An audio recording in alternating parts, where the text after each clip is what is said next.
Yeah, yeah, that's good.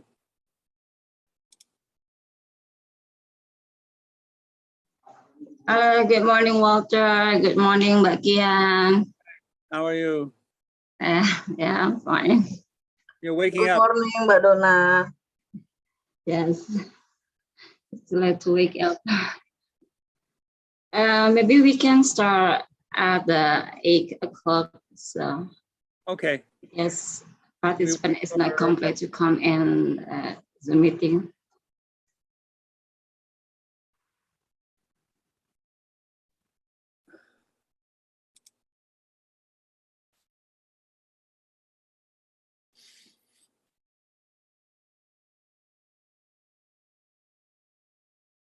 How are you, Warsita? I'm fine, Mr. Walter. Thank you. Where you're in Jakarta, or are you at another location? Where are you? My office in Ciputat, the regional of earthquake, regional 2 in Okay. Ciputat. And this is on Java or on Sumatra? Yes, Ciputat, Java, West Java or Banten, Oh yeah, okay. province of Banten, Yeah, oh, okay. West Java. Good. How long did you work for BMKG? How many years? It's 16 years. 16 years. Ah, Yes. good. And you attend Bmkg college? Yes, I'm diploma Diploma from from this diploma. college? Yeah, it's a good. Yes. I went there many times to give the lecture. 3 years. Oh, 3 years. Why 3 years? I thought it's 4 years. 4 years for diploma. No? Yes. I'm just 3 years. Should I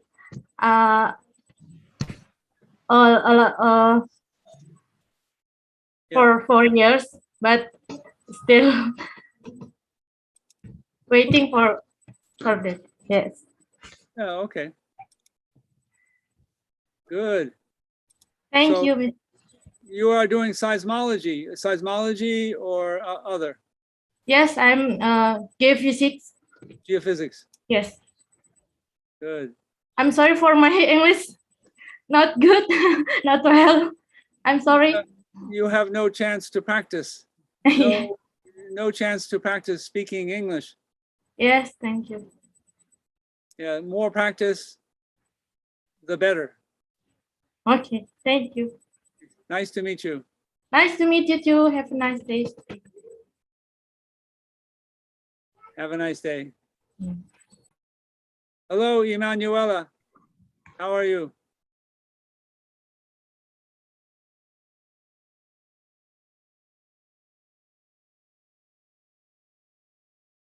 She cannot hear me.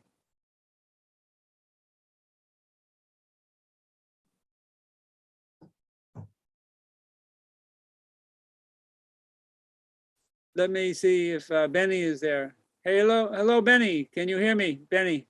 Yes, I can hear you. So how are things with you today? I'm fine. Okay. Where is Balikpapan?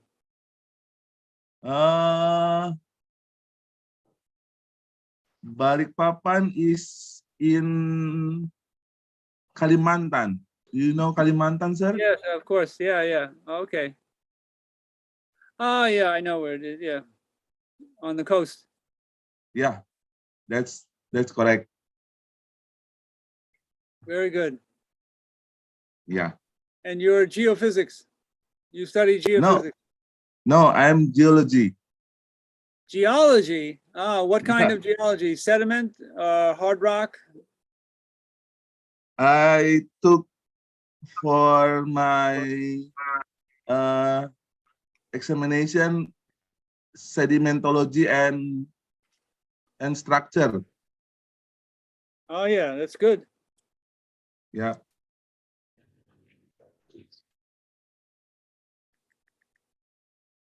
Structural geology is very important. Yeah, I think so. A lot of geology in Indonesia is covered by the volcanic Oh rock yeah. cover. Yeah. Hey, Walter, I had to make an emergency trip up to my office. Our internet went out at home, but I'll be right back, so I'm connected. Oh, yeah, that's amazing. Why would the internet go out? I have no idea. It just went out, so Okay, I'll be right back. yeah.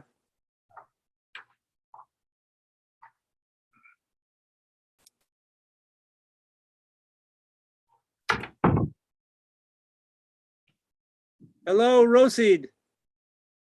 Roseed.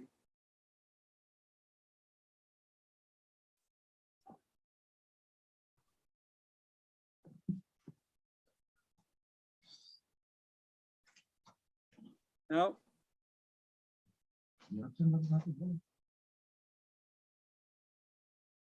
And what about Berlian?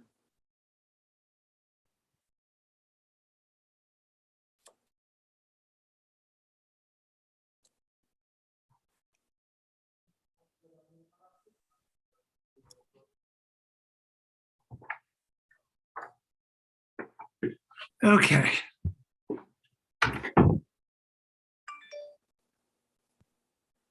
Morning, Walter. Good evening, actually. Hi, Nelly. I'm sorry yesterday I cannot follow the training. Oh, it's okay. No problem. Yeah, because I had another Zoom meeting and my presentation about the women empowering. So I need to present that Oh, I see. Wow. on climate change. Yeah, that's all the speakers are women. Great. So Harley, can you try? Harley, try to share your screen. See if it's working. Yeah. Okay. Hold on.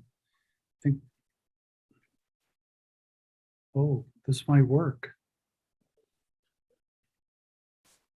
There it is. It's working. Yeah. Okay. You're all set. Perfect.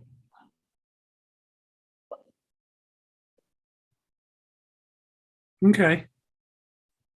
This is good.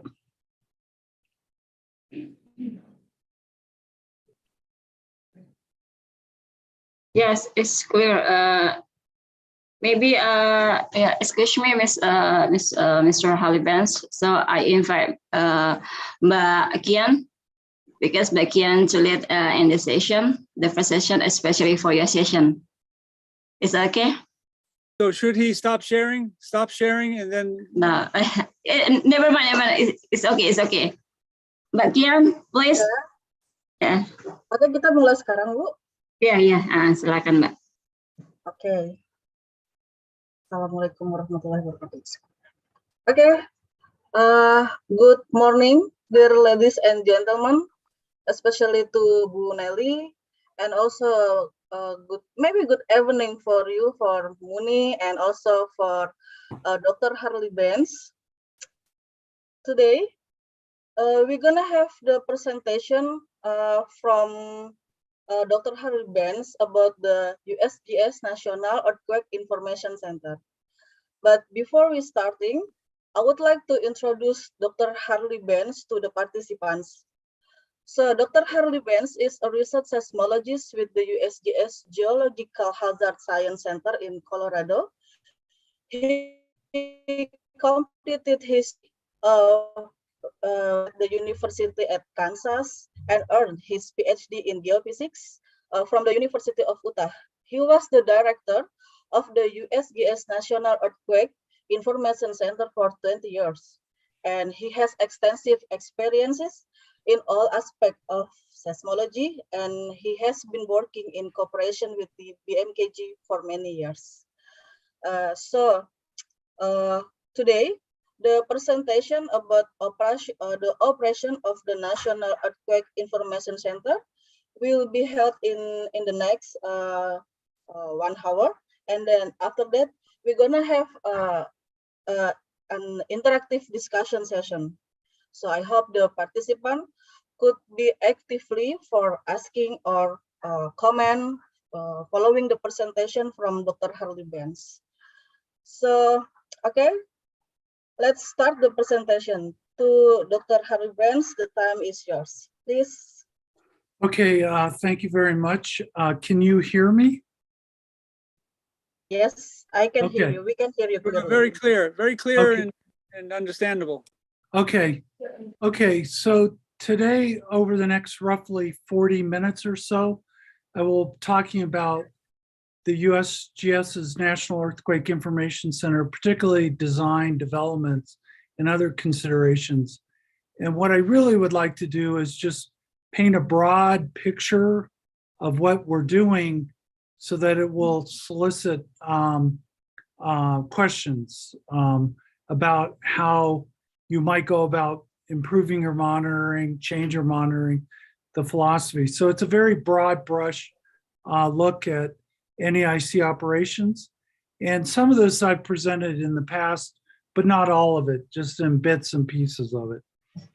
But we need to start out with what our mission is.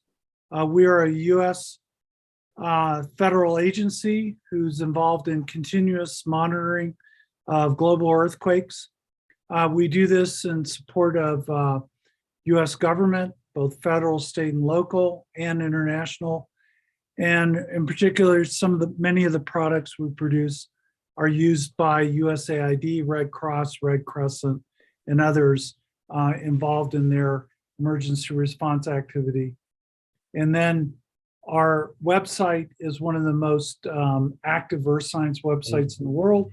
So we try and produce products that are accessible by the public, the media, and the research community.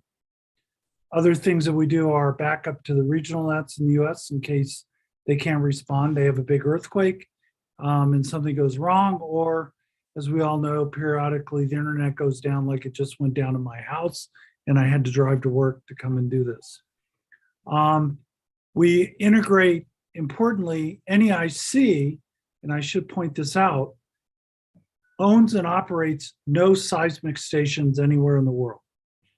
We rely on integrating, using, and distributing real-time seismic data acquired from US, other agencies, networks, and collaborative international seismograph networks. Having said that, the USGS does operate many, many stations around the world, but that's done at a different facility, either in California at the networks where Walter works, or at the Albuquerque Seismic Lab in New Mexico. And then we conduct research to improve our understanding of Earth processes and associated hazards. Oh, by the way, this talk is, I think Walter will make it available to everybody on this call. I'm going to go pretty fast, but by doing this, you can go more slowly through this talk and probably glean more out of it than I can give you while I'm talking quite fast. What is covered, we'll do a broad overview of NEIC monitoring. And I've tried to highlight things that might be of direct interest to it's BKMG. Highlight NEI's thinking, the development and evolution, where we're going. Talk about methods for accurately and rapidly modeling earthquake source parameters, particularly location, magnitudes, and mechanisms. And then have an open discussion with you on our developments. Like previous talks, what's not covered is field engineering, sensor and data logger QC or design, and network performance. I could give full hour discussion just on these. Yeah, I needed to skip this. So there's some key concepts to understand when you talk about seismic monitoring, where I think things should be going, whether it's at NEIC or regional nets, national nets, or other. But generally earthquakes don't, earthquakes don't just occur. They're not a surprise. Where earthquakes occur, we generally know the tectonic setting, the evolution of the history of earthquakes in the area. So rarely are earthquakes a surprise. The only surprise is how big they are and perhaps sometimes their mechanism. And so one of the things that we do at NEIC is, knowing this and recognizing this, we try and pre-position as much geologic, seismic, and seismotectonic content as we can. So when the public comes to us and goes, oh my goodness, you've had an earthquake, this is a surprise, we can put that earthquake into the context in which it occurred. It's very rare that we have earthquakes that we are surprised by. Okay, and so we spend a lot of time trying to get the information, the framework under which we know earthquakes are going to occur and making it publicly consumable. Because NEIC is actually quite small, the total number of people working in this area, in this facility is pretty small. We have to go to a high degree of automation. And so we use much of our software is developed to be self-discovering and self-configuring. So if new stations occur somewhere in the world and it's made publicly available, no one has to send us an email. We will discover it if they're using certain protocols, and we'll configure our system to use it. We are starting to move more and more to web services to provide us more flexibility in our operation. Something I could spend an hour talking about, but I won't go here. Data is no longer just the thing that gets you started. It's an interface for doing lots of things. And we're transitioning away from kind of database-centric systems that are tightly coupled more to web-centric and web service things. And then we do lots of testing before we ever deploy anything. On the next slide, this kind of shows in the broadest sense the evolution of NEIC. I would like to start with the 2004 Sumatra earthquake. Prior to that, NEIC was well known for reducing an earthquake location and a magnitude. And roughly in the time frame of the Sumatra earthquake, we were starting to do shake maps, impact assessments. How did the ground shake? What was the intensity of ground shaking in the epicentral area? Starting to use the internet to acquire information from the public. Did they feel the earthquake? What were the intensities? And so that's kind of shown here. And this was roughly in the 1998 to 2004 timeframe.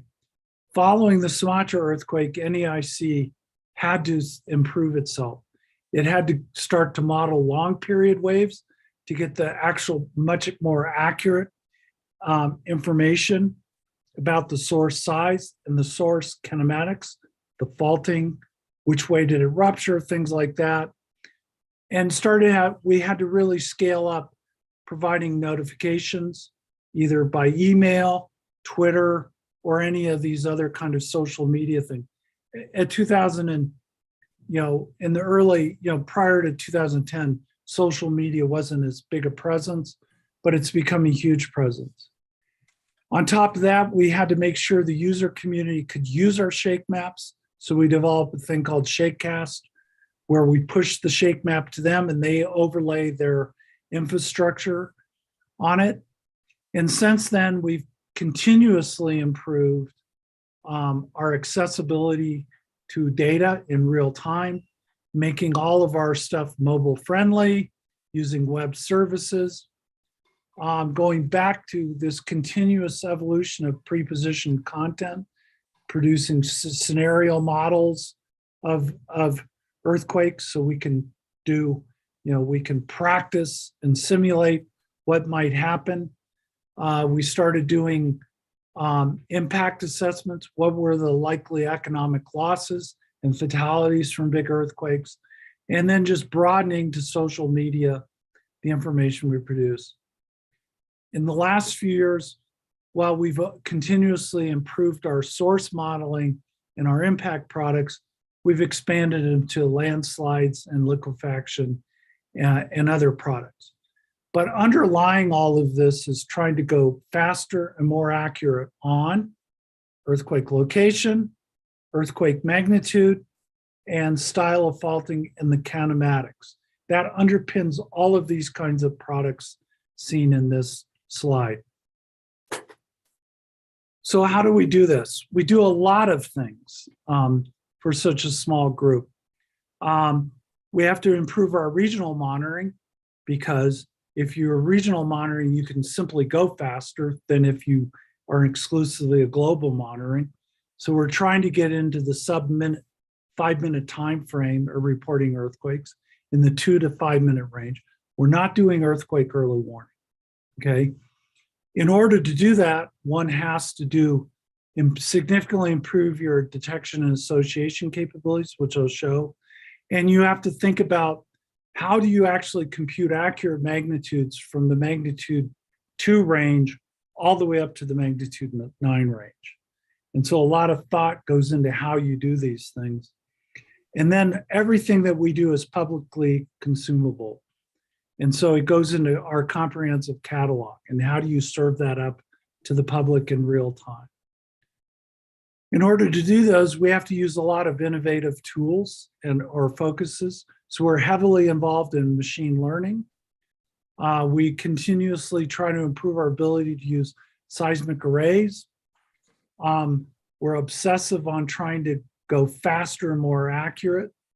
And we're talking in the 2 to 5 minute range. And then we're also involved in trying to improve our post-earthquake information quality. As we know, we have big earthquakes. It's all the time in Indonesia, very big earthquakes. And then you have the associated aftershocks.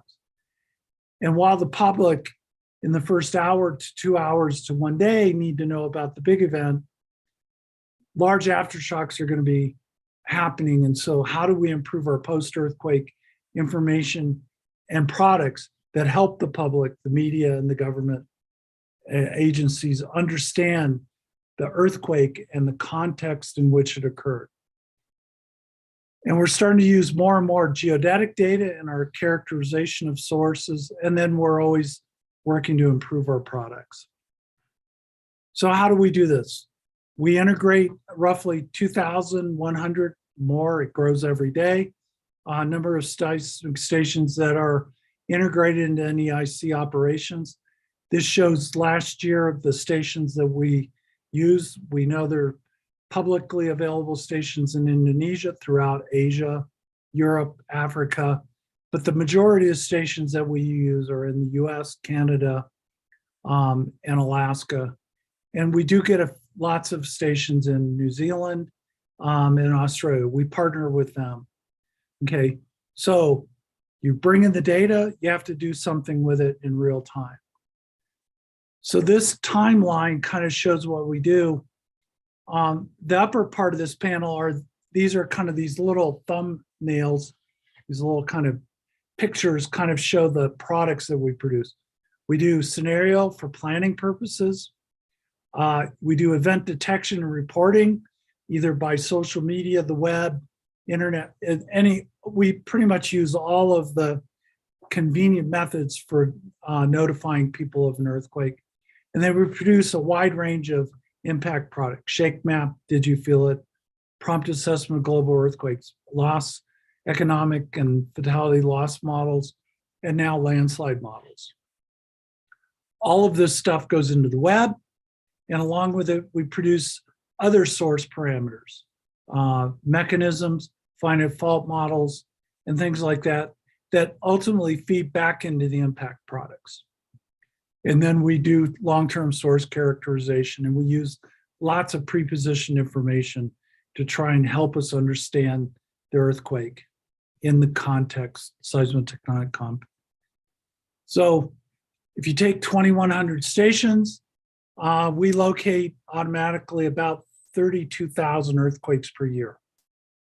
If we were really sophisticated, we'd probably be close to 100,000. If we were using machine learning detectors and other things, we could easily be in the 100,000 earthquakes per year range. We're not required by statute to do anything but 4.5 and larger globally, 2.5 and larger in the US. And when that is the case, it's roughly about 32,000 earthquakes per year. It goes onto our website, which is shown here. But when you think about it, you go, wow, this must be a really sophisticated system. But it really is not. The system that you run at in Indonesia is very, very similar to what we run. And it can be broken into component parts, and that's shown here. And so the basic monitoring system, all of them, and it's just how you try and organize it that differs from what we do, from perhaps what you do, from perhaps what the Chileans do or others. You bring in all the data. In our case, it's about 2,100 stations or better. Each station does not know about the other stations. It doesn't know there's an earthquake. So you have to run detectors. So all of us run acquisition and detection systems. And these are single station detectors. We can tune pickers to be regional pickers or teleseismic pickers. We can run correlators, subspace detectors, or we can do array processing. There's just a myriad of ways of detecting a signal and saying this might be seismic. And once you have that, then you have to start forming events. And as we all know, we can do this from, and if in the case of early warning, in 5 to 10 second time frame. And if you're not doing early warning, somewhere in the 30 seconds to 30 seconds to 2 minute range, 120 seconds. So you have to run associators. And these are multiple station associators. The system you run has an associator. I don't know what it's called, but you have to form an event based on what you think is seismic. And then you process the event. And you process it by automatically locating the event. You locate the event, you produce magnitudes, you produce mechanisms, you produce other things. And likewise, you also have to be able to invalidate. Is it a valid event or is it a bogus event? And then there's interactive. But essentially you have detectors, associators, and event process. And almost everything we do is to improve these kinds of aspects: detection, association, event processing. And the difference between what NEIC does and what you do is really how we handle these things, okay? And what kind of methods we do. Whether you're using SeisComp 3 or 4 or our system, it really doesn't matter. It's really in the details. But this is it. It's very simple. Okay, because I'm going to share this with you, I recognize that this slide on the right part of the screen is overly complicated, but I put it up here so when you download this talk, you can go into great detail. But the orange up here is the acquisition system. It runs a bunch of detectors and it does association. You then you aggregate all of this stuff through a messaging system, and you produce products. What are the products? Earthquake locations, magnitudes, finite faults, mechanisms, all of these things, and you put it out. You put those products, locations, phase data, moment sensors, impact products out onto a messaging thing, and you distribute it to the web. And when I say the web, I'm saying in the broadest sense. That would be email, text messages, Twitter, whatever social media you use. The system you run does exactly what we do. And it's just in the details of how you set it up and you aggregate it and think about the problem that differs between what you do and what we do. They're really not that different. There are some key concepts and things that we do, and we are modernizing NEIC. The data is an interface, and so we don't treat it as we bring the data in and it's done. It's not that. It has to be moved around. It has to be used by different things to do different things. We need the data to produce ground motions. We need the data to produce mechanisms. We need the data to detect earthquakes. So it becomes an interface to our system. And you do this through messaging. We use JSON. It's a scripting language. It's a Java scripting language or format. We're using almost everything we do is non-proprietary now. Our messaging is Kafka. It's a commercial system for messaging. We're moving almost everything we have to web services, away from our processing system, Hydra, to a web service. So, and then we are moving everything to make it auto-scaling and cloud-friendly. So what does that auto-scaling mean?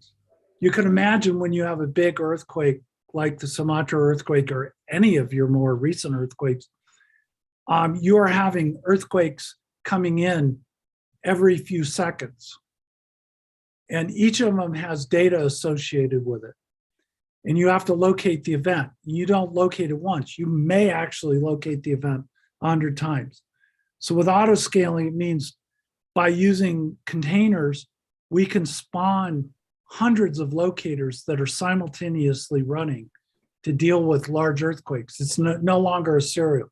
We have to wait for the locator to finish this one and then do the next one. So our system is completely auto scaling. If you need to do 10 moment tensors for 10 different events, it will create the applications to do that. And that's the only way to keep from having bottlenecks, okay? And by doing it as a web service, we can use all of this rich cloud-friendly services to manage all of this. So while our system basically works well, we can do it better in the future and faster and more reliable.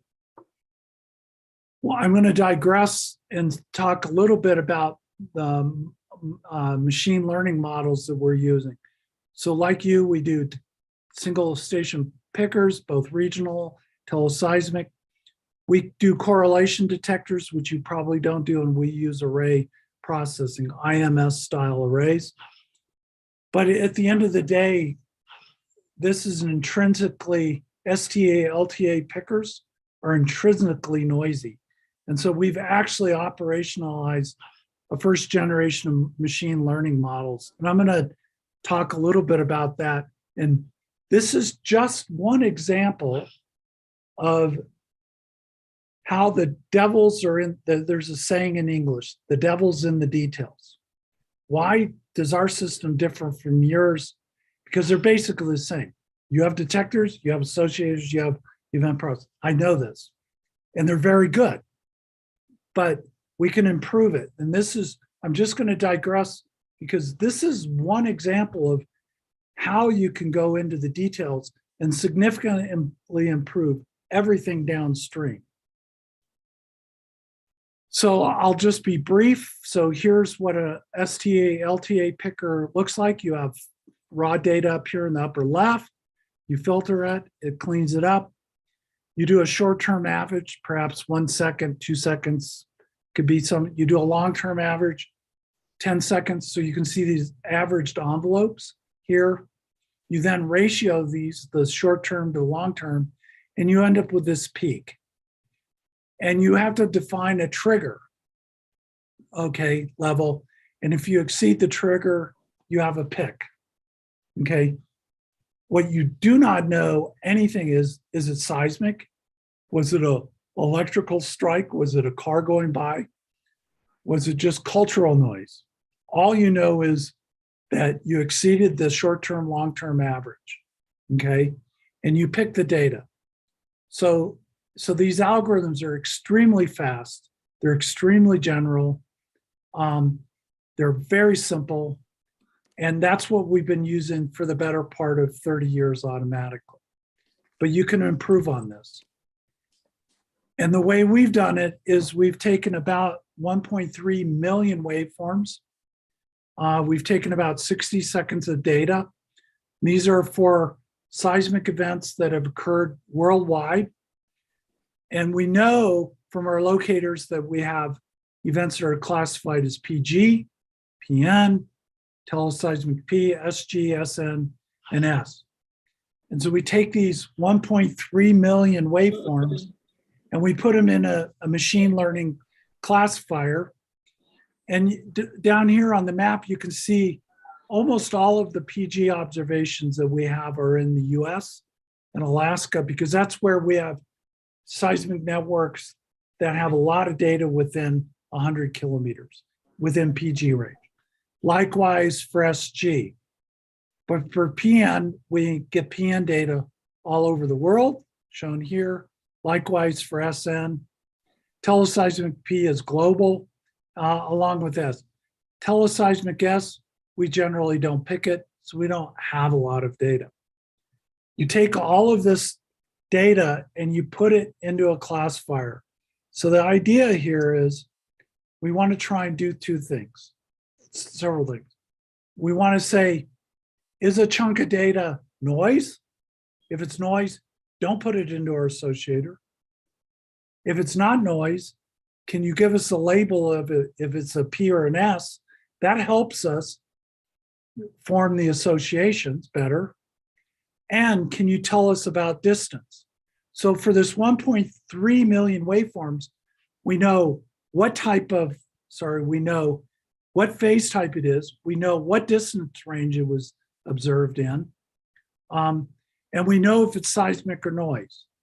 So by doing these models, we can, and this is a typical example.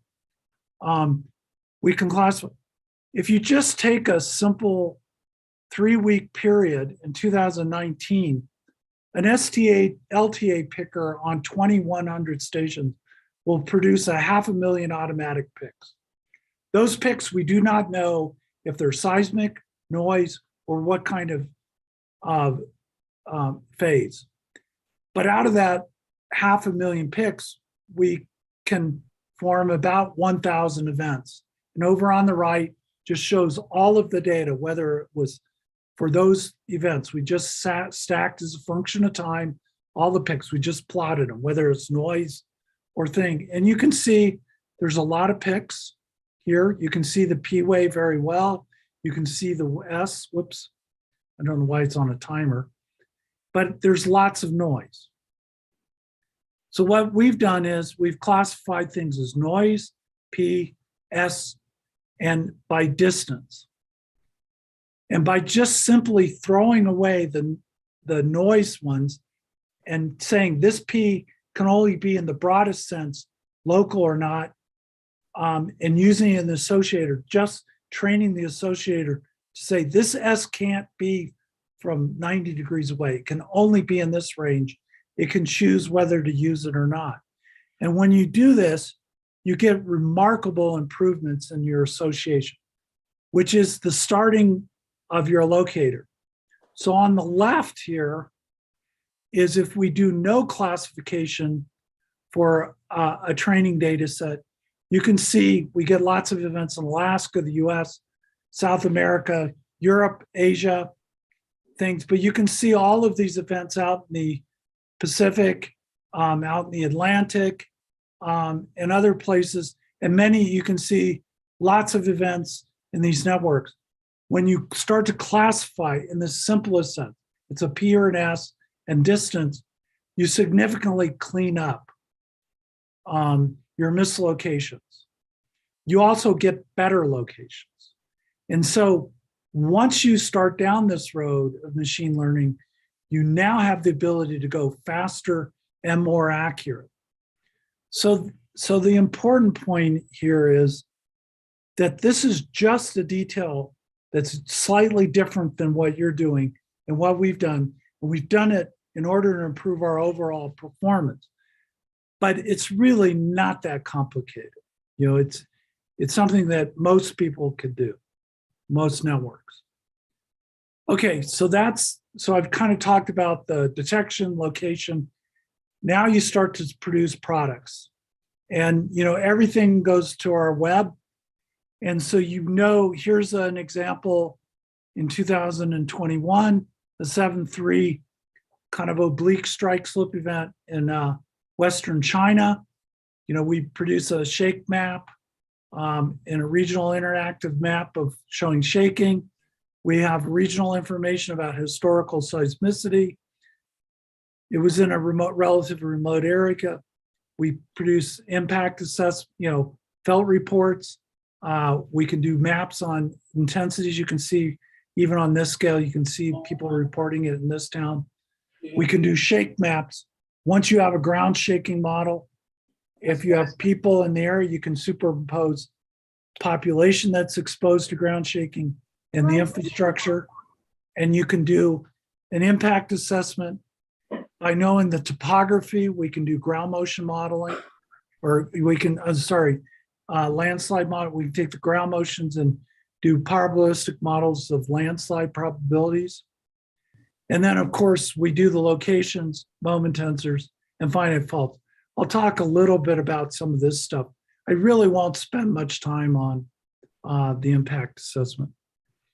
I pointed out that with few exceptions, earthquakes are not a surprise. So this is a new map that we've produced. This is the best located seismicity that we could produce, showing the seismicity from 1900 to 2018 for the world. This baseline data set goes into generation of a new set of map products. These are pre-positioned maps showing historical seismicity, and particularly the epicentral, where the nucleation point were for these largest events, the 9/1/2004, and the subsequent Mag 8s in the area. And it also shows the rupture zones for these big ones. And we do these maps around the world. Once you do these maps, you can then write a tectonic summary. I don't expect anyone on this call to read this, but it is amazing. Almost all major news services in the world, BBC, New York Times, Le Monde in France, El País, and others, Al Jazeera in the Middle East, will take these tectonic summaries and publish these to help the public better understand the context of these earthquakes. So this is something that we do mostly in the summer with students. Okay. Impact products, I won't go into detail with this, but we're always continuously improving the software, migrating it more and more to the cloud, incorporating more information about line slides and liquefaction, which is a common problem in Indonesia following these big earthquakes, doing credible scenarios for planning purposes, and then integrating our results with US government models for understanding domestic earthquakes. The other thing we're doing is we're always looking for strong motion data in urban areas or in the source region to improve the quality of this product.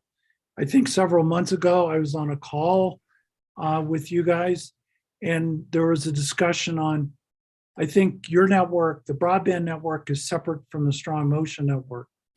And in our cases, they're integrated. All of our stations, particularly in the Western US, have strong motion. So it's very easy for us to do the broadband modeling for source parameters and using the strong motion either for source parameters or impact assessment. And then we go out and try and get strong motion data from the engineering community. But it's harder if they're separate. But we're always looking for new data. Source modeling, I will talk about some of the source modeling that we do, some of the new source modeling we do. I won't read this from you, I'll spare you on this. The important point of this is we're working actively almost all of these panels with a very small group. So we have to be quite clever on how we do this and how we think about these problems. Otherwise, if we don't do that, it'll take us forever to do it. You know, so the important point here is for you, for your long-term strategic thinking, not, well, how do I do my problem better right now, is NEIC as a group, all of our activities plan pre to post earthquake, okay? So we don't just think about how to go faster for future earthquakes. We're thinking about planning issues related to where we might have an earthquake. So planning and preparing, and then doing all of the detailed modeling to better characterize the location, the magnitude, the mechanism, and then those feed into the impact. And then post-earthquake, you know, the earthquake happens, but aftershocks occur. How do we deal with those? And how do we produce products that are meaningful to the public, the media, and other things? So we don't just monitor earthquakes for the future. We're doing retrospective work and planning for the future. Okay, that's what's really, I think if you take home, if you take anything away from my talk, it's that we're obsessive about pre to post earthquake, not just our immediate problem. We do automatic moment W phase. I think this is something that almost everybody does now. This is an example of a thrust fault off the coast of on the Western Pacific. The event's shown here.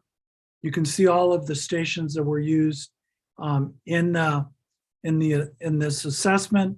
I don't want to go into too much detail, but this shows all of the data from about 45 degrees to 75 degrees here, whereas this shows the closest 20, the fits to the closest 20 station. Why the closest 20? Well, this is the main method that we use for computing magnitude, particularly for big events. SIC magnitude, roughly 5.5 and larger. If we only relied on teleseismic data, I can tell you it will be 10 minutes before we know the magnitude, okay? But if we use high quality, calibrated local data, regional data, we're in the time frame of roughly 3 minutes to 7 minutes for getting a mechanism and a moment magnitude, okay? So this becomes really important. And so I just wanted to point this out. We can do this quite fast. And here's the results. For all of the events that were shown over here, we can see our release time for our mechanisms. You can see on average is about 7 minutes, with some of them occurring in under 5 minutes from a W phase. And what's important is this is good for magnitude 6 through 9 plus, you know, and so for really big events, this is the best method for us. Why do we have some later ones? It could be really crummy events out in the mid-Atlantic ridge, the East Pacific rise, where it's really difficult at high frequencies to locate the event quickly. And so the long tail is primarily pretty ugly events and mostly ridge type events. The other important point here is, why do we like W phase so much? You can see the mag difference between the auto and the reviewed. The spread is very small. It's on the order of about 0.2 magnitude units. So our automatics are almost always within 0.2 of the final. And as you know, for some of your really big events, to be within 0.2 magnitude units of the final magnitude within 7 minutes, 5 to 7 minutes, that's really good. And so we've invested a lot of effort into MWW. We're always improving it.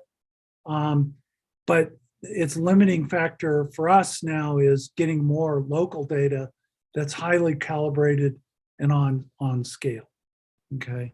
So this is what you can expect to do, something like this. actually with your network, you could probably do much better than this. We're limited by the limited amount of stations that we get from Indonesia and in that part of Asia. It just takes time for the waves to propagate to get enough stations to do it reliably.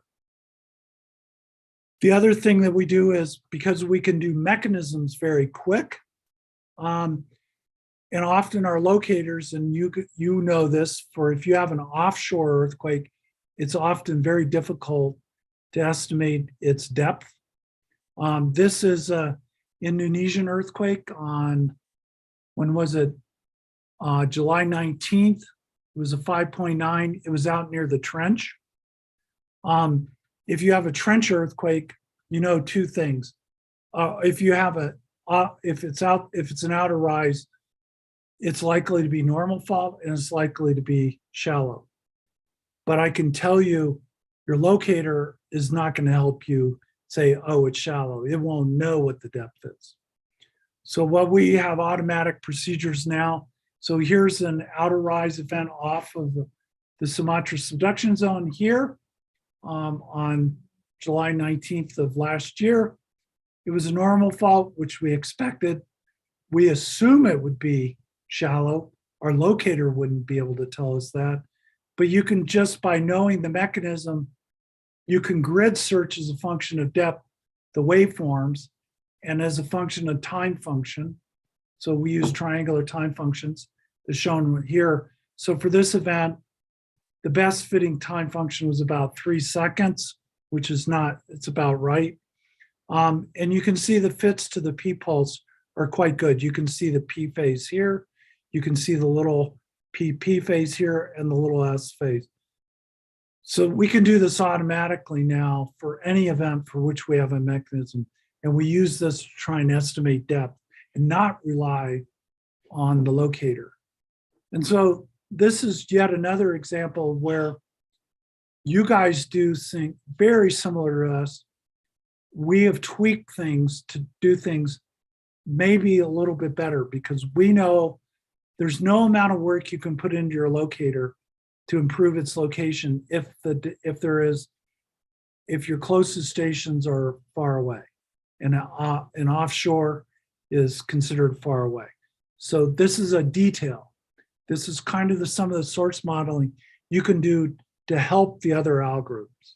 And it's just an example of the devil in the details.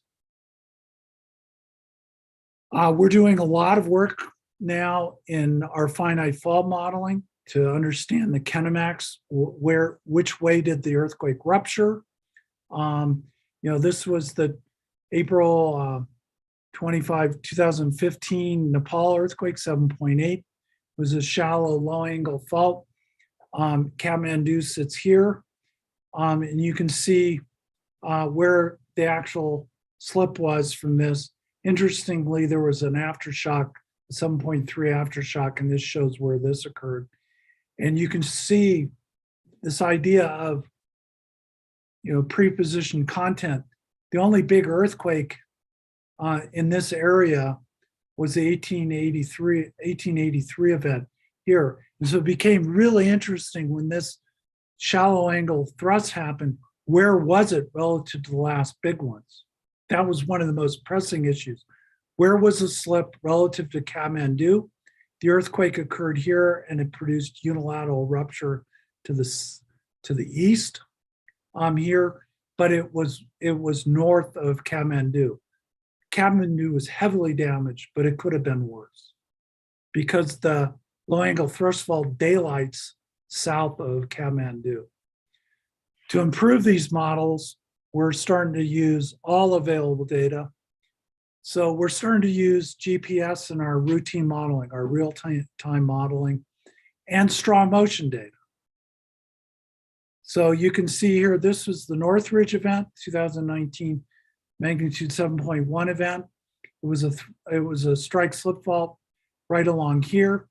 What's shown here are strong motion stations here, and then some of the geodesy.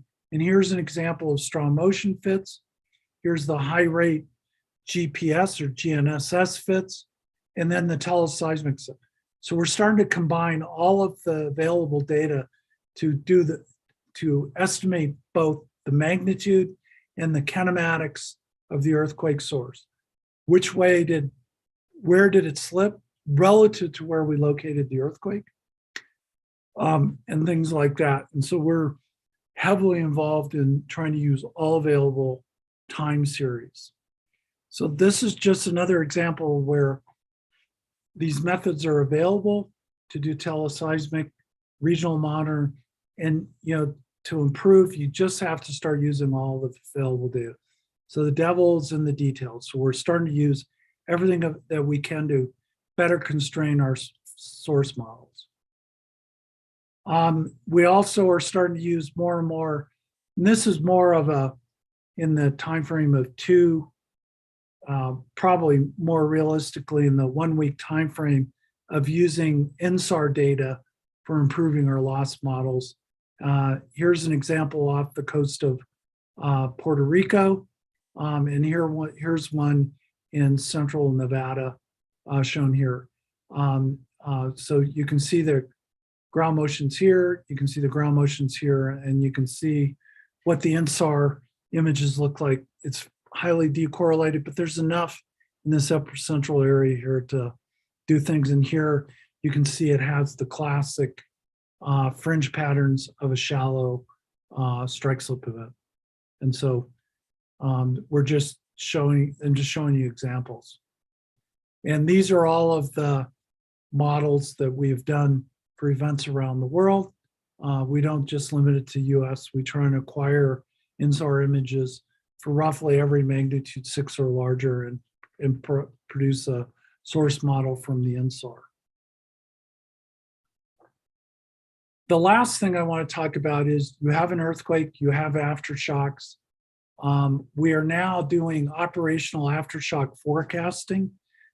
This is an hour-long or better lecture. We are doing internally forecasts for all magnitude 7 or larger earthquakes worldwide, but it's an internal process. We will only do it for countries.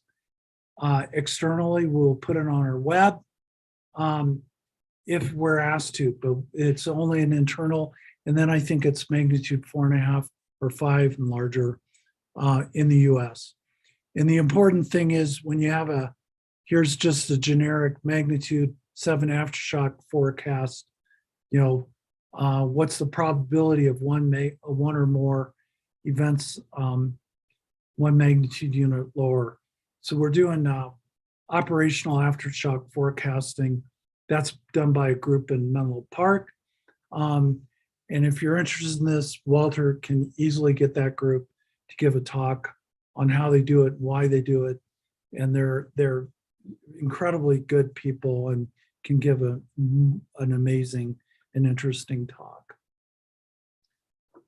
Finally, back to pre-positioning. We know slabs,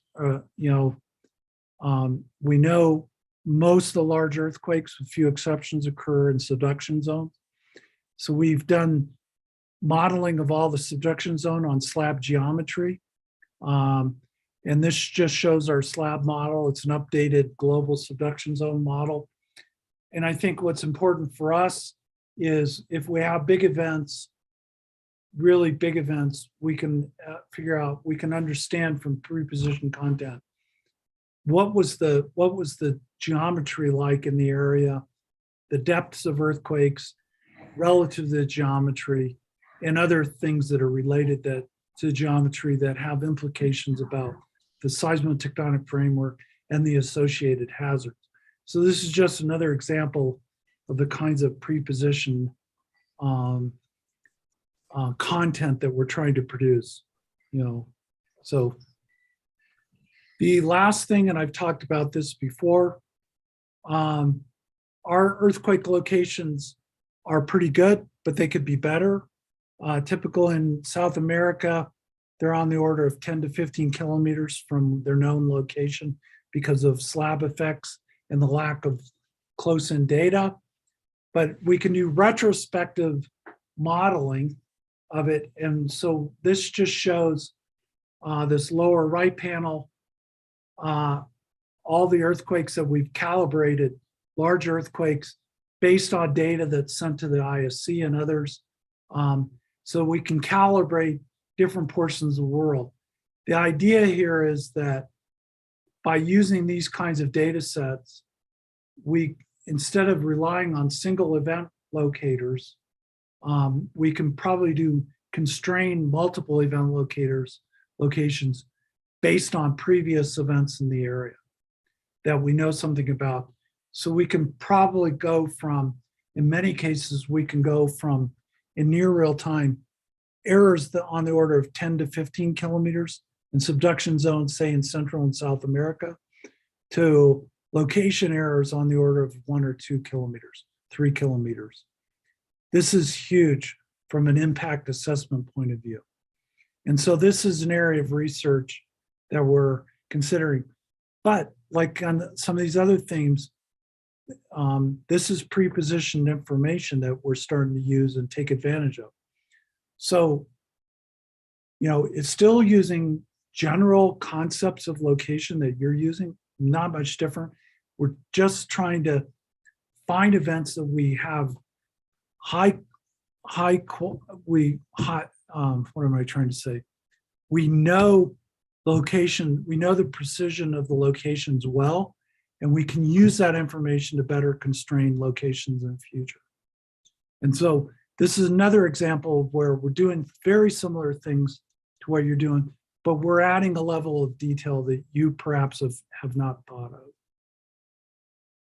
And this just shows an example of off the coast of north of Africa on the north coast. I think this was an Algerian event. You can see, if you just take our, up here, you can see our single event locations. By calibrating, you can see they're migrating on the order of about 10 kilometers. This is what all of the data looks like down here. Once you've calibrated and you've cleaned it up in a statistical model and you've cleaned up outliers, you can see that the data is significantly improved.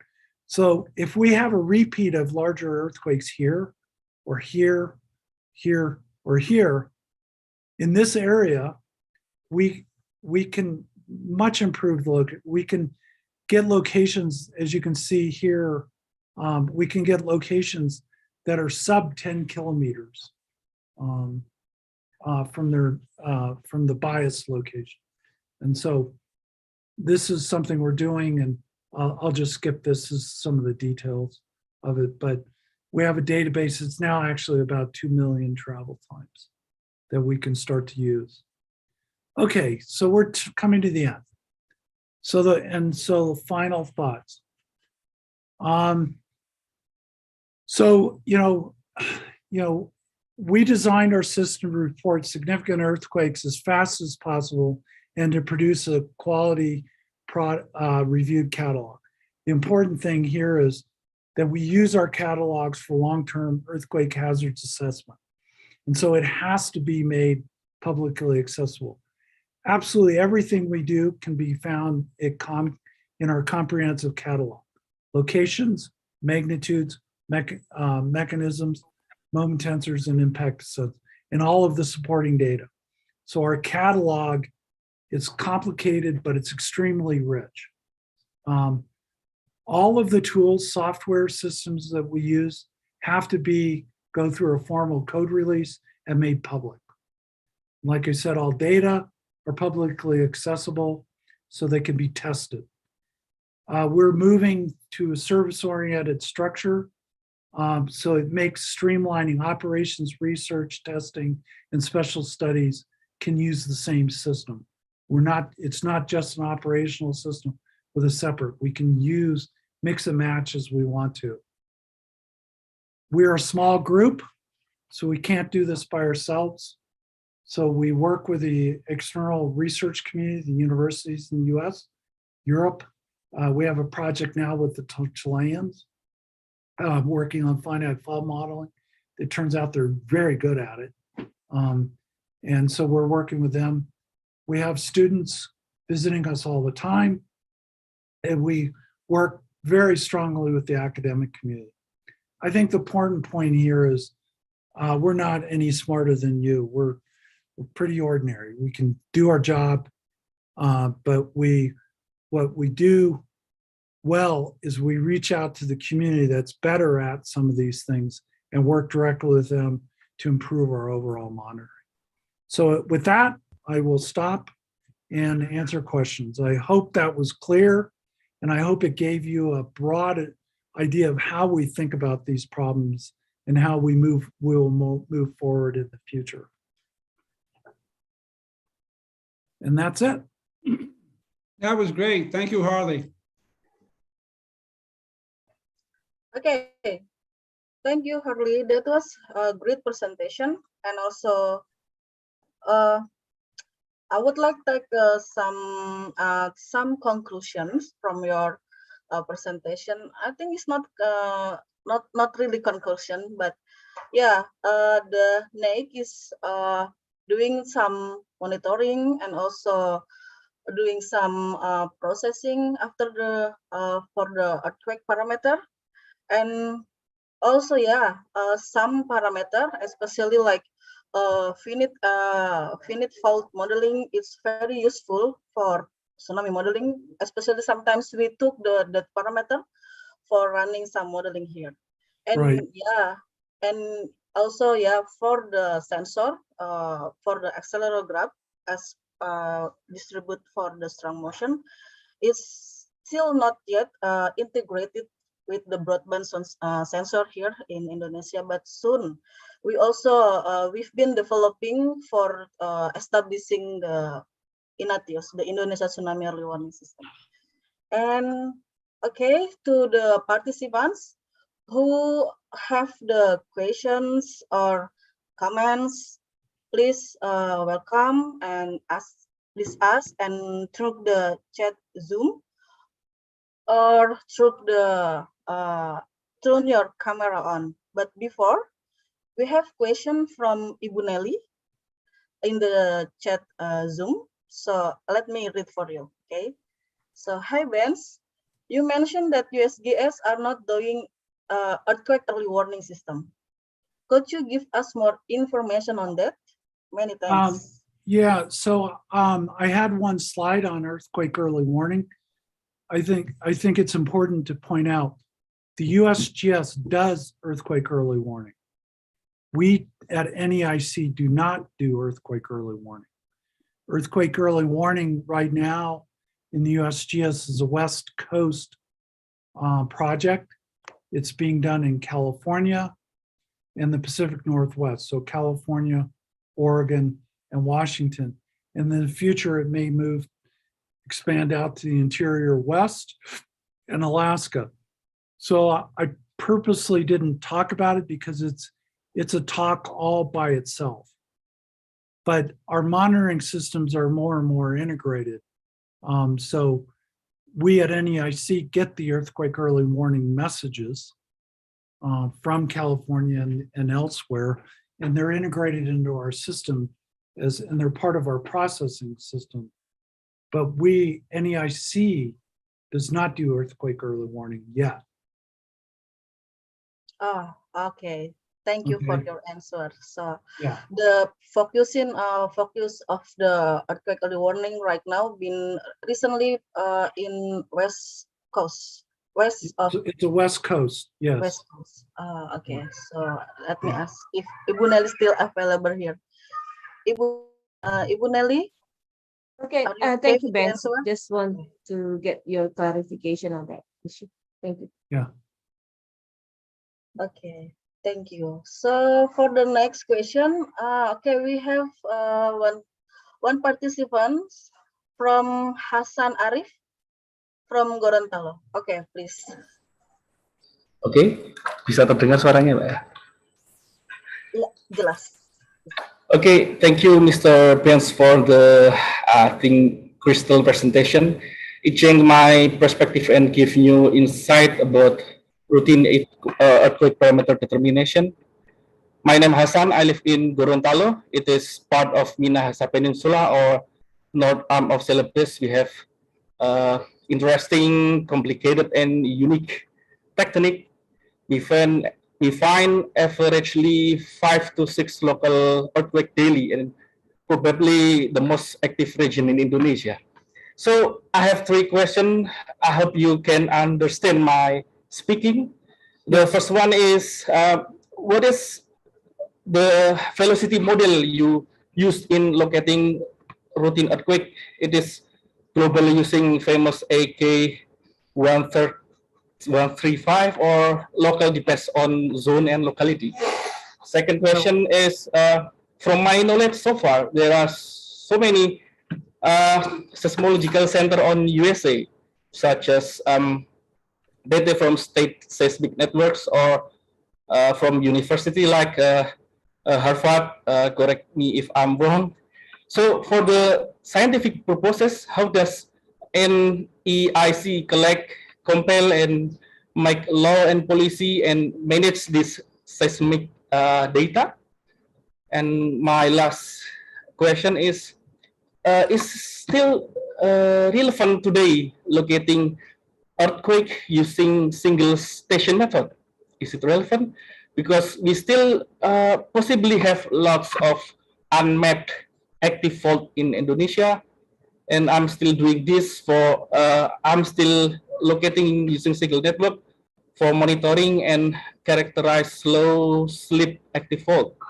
From the geology perspective, we have evidence of active fault, but from seismic data, due to a small earthquake magnitude and sparse seismometer network, we can only detect micro earthquake by only 1 or 2 stations, and it is, I think, impossible to determine using multi-station or do inversion. That's all. Thank you for your attention. Okay, so there's 3 questions and I'll go down the list. So for our monitoring, we use AK-135. Okay, so we use a single model for the world. Is it the right way to do it? Probably not, but there aren't good 2D or 3D models for the world yet that significantly improve our modeling capabilities. If you have lots and lots of data close in, it's not that sensitive to model. It's mostly sensitive to depth. You're going to get deeper depths or shallower depth depending on your model difference. So we use AK-135, but we do have in our associator, we do have built-in models for the Western US, the Central US for nucleating events. Globally, we use 1AK-35, but we use a different model for the Western US in our associator, but then it all gets, we can select which model we use, Western US crust, Eastern US crust, or AK-135, okay? NEIC and the regional nets, all of the regional nets in the US are required to produce, they're required to distribute all of their time series data, their real-time time series data, seismograms, using SeedLink or 1 or 2 other export mechanisms. So they have to make all of their data available to NEIC. So in the US, in the United States, all of the broadband stations, with the exception of Southern California, are integrated into NEIC operation. There are so many in Southern California, we don't need them. Out of the roughly 200 plus, I think we take 40, 50. And that's enough for us to do our modeling down to magnitude 2.5 and larger, because we're a backup to all the regional nets. So the important point is all of the data, whether you're in Southern California, Northern California, Alaska, Pacific Northwest, Utah, or wherever, all time series data is available to everyone to use in real time, okay? So NEIC could be a regional net, and it can be a global net, or it can be everything in between. Does that make sense? Okay, and then on lower magnitudes, you know, if you want to go to smaller and smaller magnitudes and you want to use location methods, you know, it is a multi-station problem. You know, you have to have catalogs events that are produced on multiple stations, and you can do single event locations, or you can use multiple event methods like HypoDD or these other master events, and you can produce significantly improved event locations. But you know, a two-station solution is always going to be bad. But you can use correlators for pushing down the magnitude threshold at which you're detecting. If you have so for instance, if you have an event that's well located, 10, 20 stations, you know where that location is, and you have a template of what the event looks like, and you have a smaller event in the future that looks exactly like that template, you know, its correlation coefficient's 0.9, you know it's coming from this, it's in the same region as that. So you can use correlation methods to help you push down the threshold, but you do, in the end, you need to produce a catalog of events that is well located, and that's a multiple event location method, okay? Okay, thank you for your answer. Okay, so how for the answer, Mas Hasan, is it okay?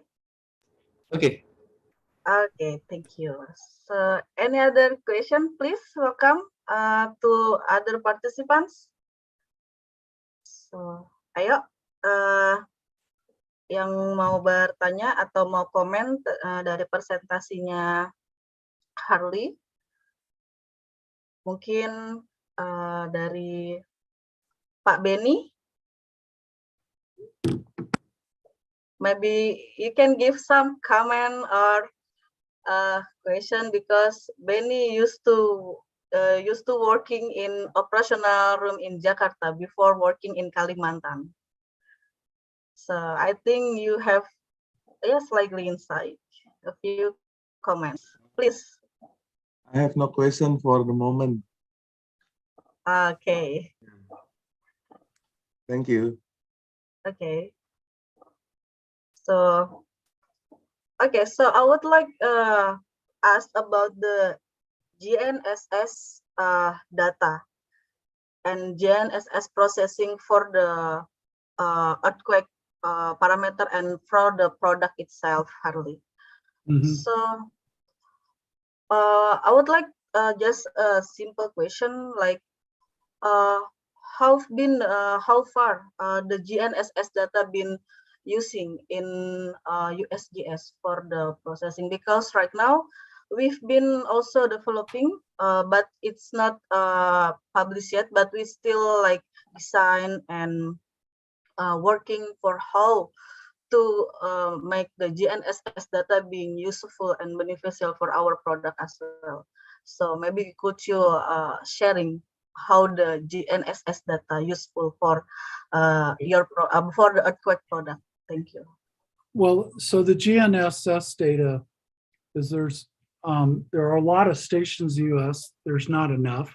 It's nowhere near as dense as seismic observations, but the majority of GNSS data that we get is in along the West Coast, and particularly California. And all of the GNSS, or almost all of the high rate GNSS data, are processed automatically by UNAVCO, which is a consortium, a geodesy consortium. It's like IRIS. And in fact, they're merging with IRIS. Or by groups at Central Washington University and University of Nevada in Reno. And all of the data is made available in near real time. So the way we're using it is pulling it in and immediately using it in our finite fault model. So are we producing automatic finite fault models? No. You know, our models are coming out typically 2 hours. But if you have enough data if you just simply know where the event is, and on the GNSS, you know the maximum displacement, you can do estimates of what the broad estimates of the magnitude. So, you know, it's an area of active research. How is GNSS data going to be used in their earthquake early warning? How to process it faster, how to make it more available for use in the kinds of products that we're doing. Our use of GNSS data is only about a year old to 2 years old. We had a postdoc who was working on it, Dara Goldberg, and she's now a full-time USGS employee. And her job is really to work on streamlining the process for integrating it in for both estimates of magnitudes and incorporating it into our kinematic source models that typically come out about 2 to 6 hours after an event. Okay, so it's an area of, I would say we haven't, there's under no circumstances have we operationalized it. It's an area of very active research. Okay, thank you. So yeah, it's a good comment for you, and also yeah, because right now recently we also been focusing for to integrate the GNSS as well in our operational room. Mhm. Okay, so any other comment or question from the participants? Or okay, we have question through Zoom chat from Widyat Moko. Okay, you can read, or should I read for you? Yeah, so it says here, it says the earthquake lists on USGS is the final parameters or need to be updated or relocated. So it's kind of a two-part question. Then there's something on earthquake aftershocks. The way it works is when we produce a location, and we often, on average, for every magnitude 5.5 or larger, we on average have a location, a magnitude, in a mechanism or a moment from mechanism in about 10 to 15 minutes. We can be faster in the US, but generally that's the case. That reviewed solution goes to Comcat. Regional nets do the same thing. When they review it, it goes into Comcat. You know, in the case of NEIC, a final review for all of our catalog is 6 weeks after the event. We produce a final review, update the mechanism, update the finite fall models, update the PICs, and it's finalized and it goes in. There are some cases where we do retrospective looking at moment tensors and we improve them, and we can go back and reload those products into Comcat. So Comcat is the final authority on earthquake locations, and the regional nets do the same thing. Whatever their review process is, when they're done with the event, it gets submitted to a distribution layer that everybody has to use in the survey, and it goes to Comcat. Okay. And then it says here, you know, have you handled a swarm event around the US? Yes, we've handled it. In some cases, some of these swarms, like the Northridge swarm, which has produced probably 50,000 events, about 100,000 events, it will take the Southern Californians that a better part of 1 year to 2 years to update that and review it all, but that will go into the catalog. So it is the final repository. We don't have a time limit of when it's complete. In some cases, people do them very quickly, a few minutes. Particularly for a small event, you may only need to do one review pass. Other events, it may take multiple events, multiple reviews, and we'll do that. So at NEIC, most of the regional nets, if there's a swarm in their earthquake or an aftershock, they'll handle that. NEIC won't do it. NEIC will only go down to magnitude 2.5. And the regional nets might go down to magnitude 1.5. But eventually that data will show up in Comcat, along with all of the mechanisms. And interestingly, most of us now, all of our aftershock monitoring equipment is real time in the US. Ya, kita lanjutkan lagi ya. So if we go and deploy Okay. stations, those end up in the operational system. Those are not special studies. Oke. Selanjutnya mengenai ini. Oh, somebody's talking. So Yeah, that's okay. okay. Yeah. So we integrate our portable systems into our operations, whether it be NEIC or the regional nets, because we put a high premium on making all of our portables real time, so they don't have to do any special processing or offline processing. It can be streamlined straight into the operational system. Okay. Okay. Okay, thank you. Thank you. So we have one participant question Yeah. from Jamroni. Yeah. Pak Jamroni. Okay, please. Yeah, so I got a question here. It says, you discussed calibrated earthquake locations. So yes, so if you have so the idea here is, as we all, probably the methods you guys know the best are hypo DD. It's a double difference location method. And it's very good. The only one problem is it can't give you absolute locations. It can give you a relative relocation with relative errors. And those relative errors don't tell you anything about the bias. How far is it from perhaps ground truth? Or so we use a method that predates double difference methods, and it's called the hypocentroidal decomposition method. And the best way to think about it is, if you have a really dense network over an aftershock sequence or where you've had a big event, it's hard to have a bad location. You know, you're minimally biased because you have so much station surrounding it. The only thing that you're worrying about, you're in the sub-kilometer level of worrying where it is laterally, and then with depth it can be several kilometers. So what we call these minimally biased good locations is, we call those the hypocentroid.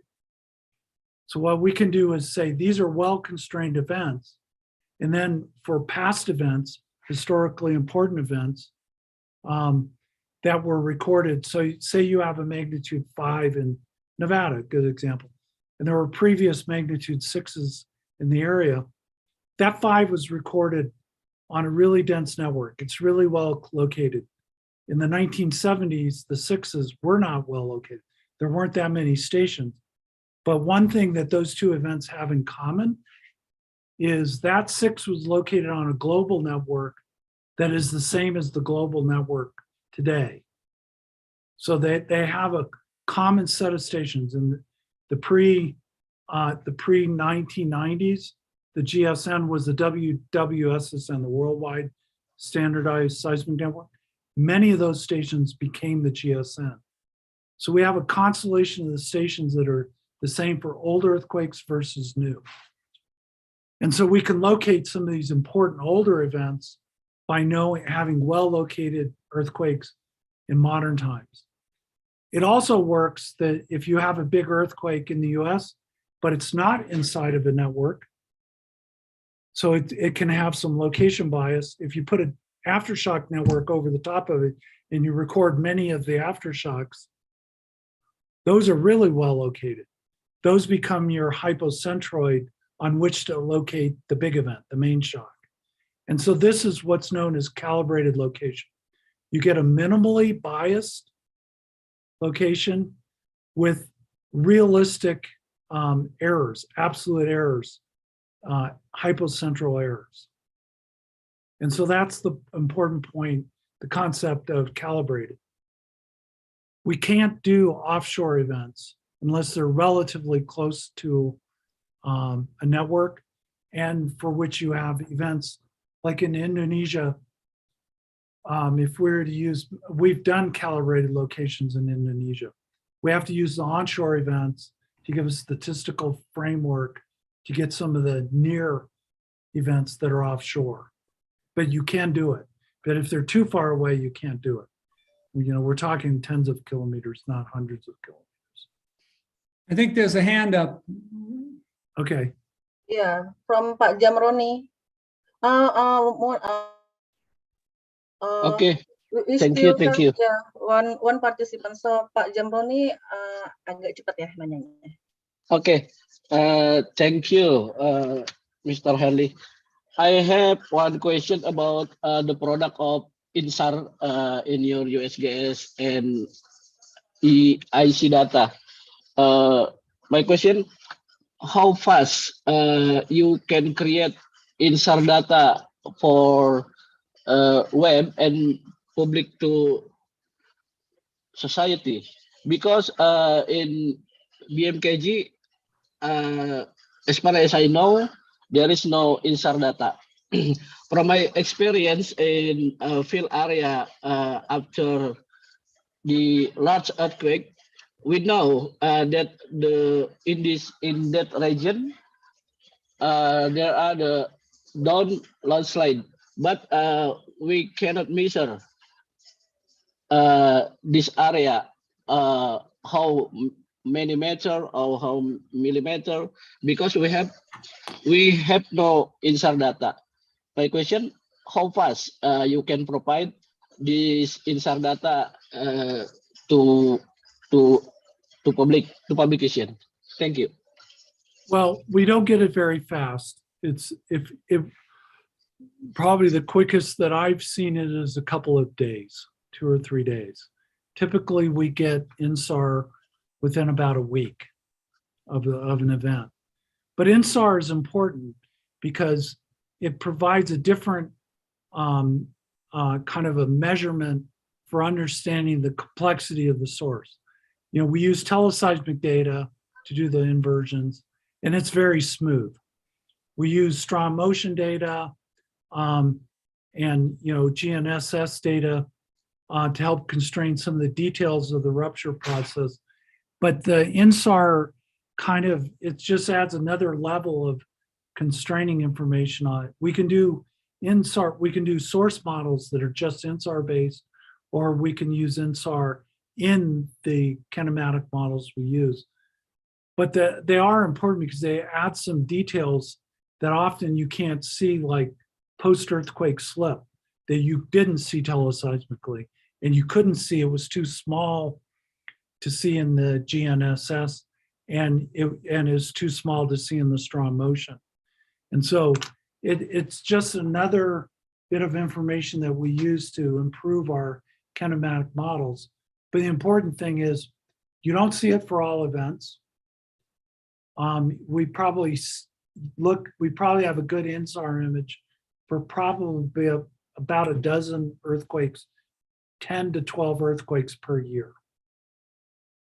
But it's an important thing to look at to try and understand what we might or might not have missed in the event in our kinematic model.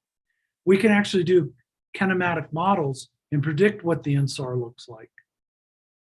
You know, so it becomes really important for calibration purposes and trying to understand what details were missed because the others just simply didn't see it because of the size of the event. Okay. Mana Pak Jamroni? Okay, thank you. Thank you for your answer, Harley. Thank you. Okay. Okay, Benz. I think the time is already up, already finished. So thank you. I think we should finish this discussion session. And also by closing this discussion session, we also has finished the session from Dr. Harley Benz. So Benz, thank you for your informative information. Thank you for your informative presentation. It's very useful for us. And unfortunately, we only have 1.5 hours. It's very lack of time for discussion this. Yeah. Maybe in the next future, Bu Nelly will arrange like maybe 1 day session for us to have this discussion. Okay. Thank you. Well, so there's just two things. Walter has a copy of the presentation, which he should give to you, and feel free, everybody should look at it in detail. I went very quickly through it, but I think it's self-explanatory.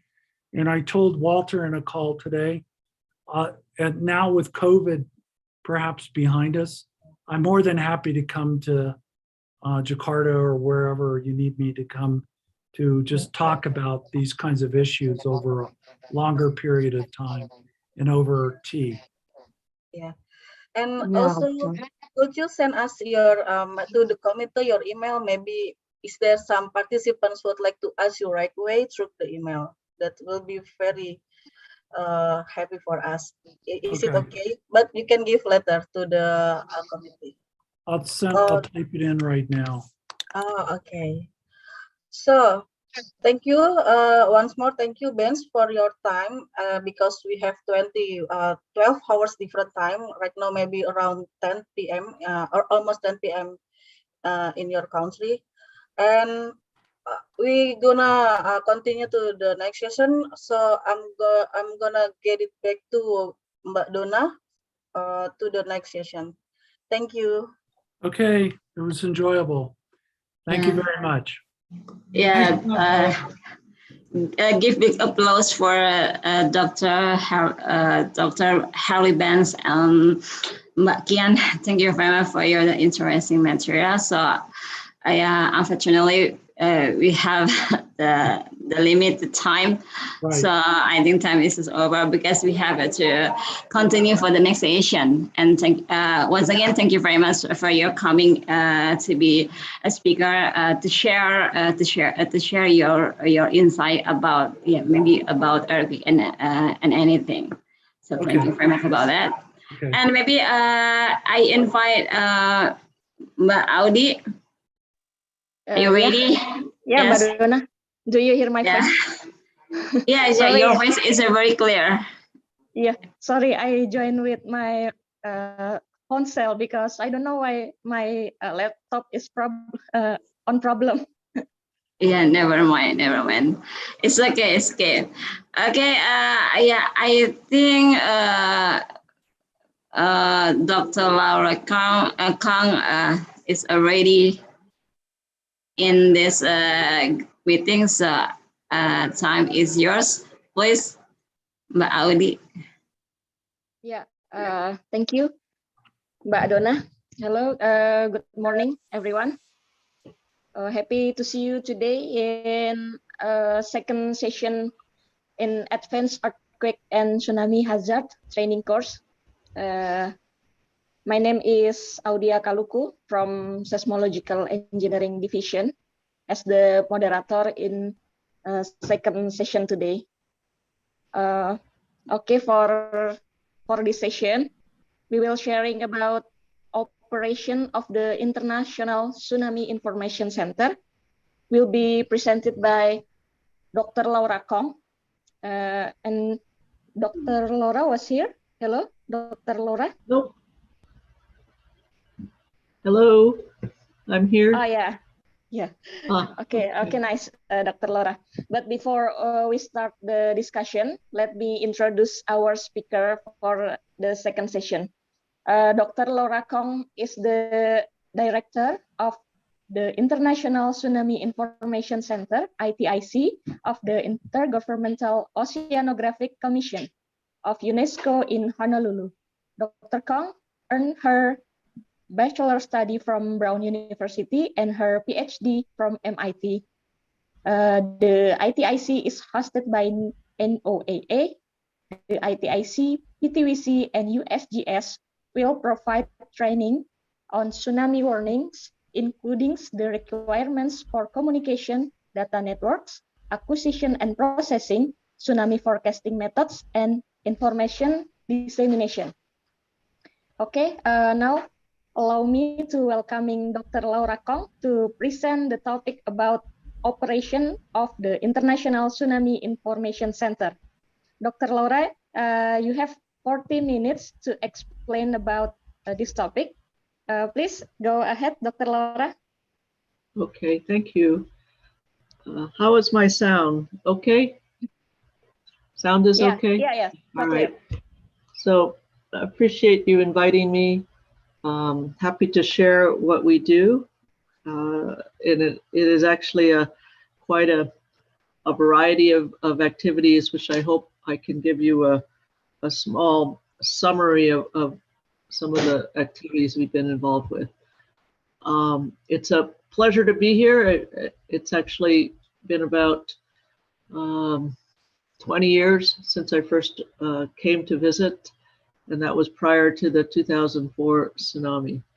And it was prior to the big effort that your organization did starting right after 2004. So this is my opening slide, and we are now very international. We are based in Honolulu, and there's a picture on the right, and we are co-located with the Pacific Tsunami Warning Center, and you'll hear from Dr. Weinstein later on, but he's in the same building. And then there's a picture of our office. But we also have an office in Puerto Rico. Our Caribbean office is headed by Krista von Hildebrand Andrade, and she supports the Caribbean. And then we have an associate director who's actually provided by the Chilean Navy, and he's Commander Carlos Zuniga, who's actually the deputy director of SHOA. All right, so let me start. Next slide.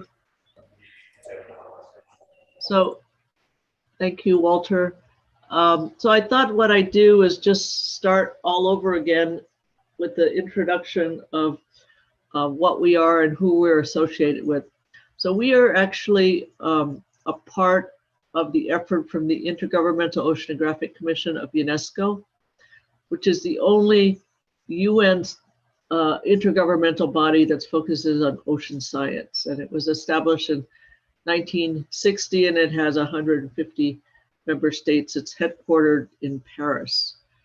And what the IOC does, it not only works on early warning services, but also on ocean research, global observing system, data policies, free and open data, and certainly on capacity development and education and communication, which is a lot of what ITIC does. Next slide.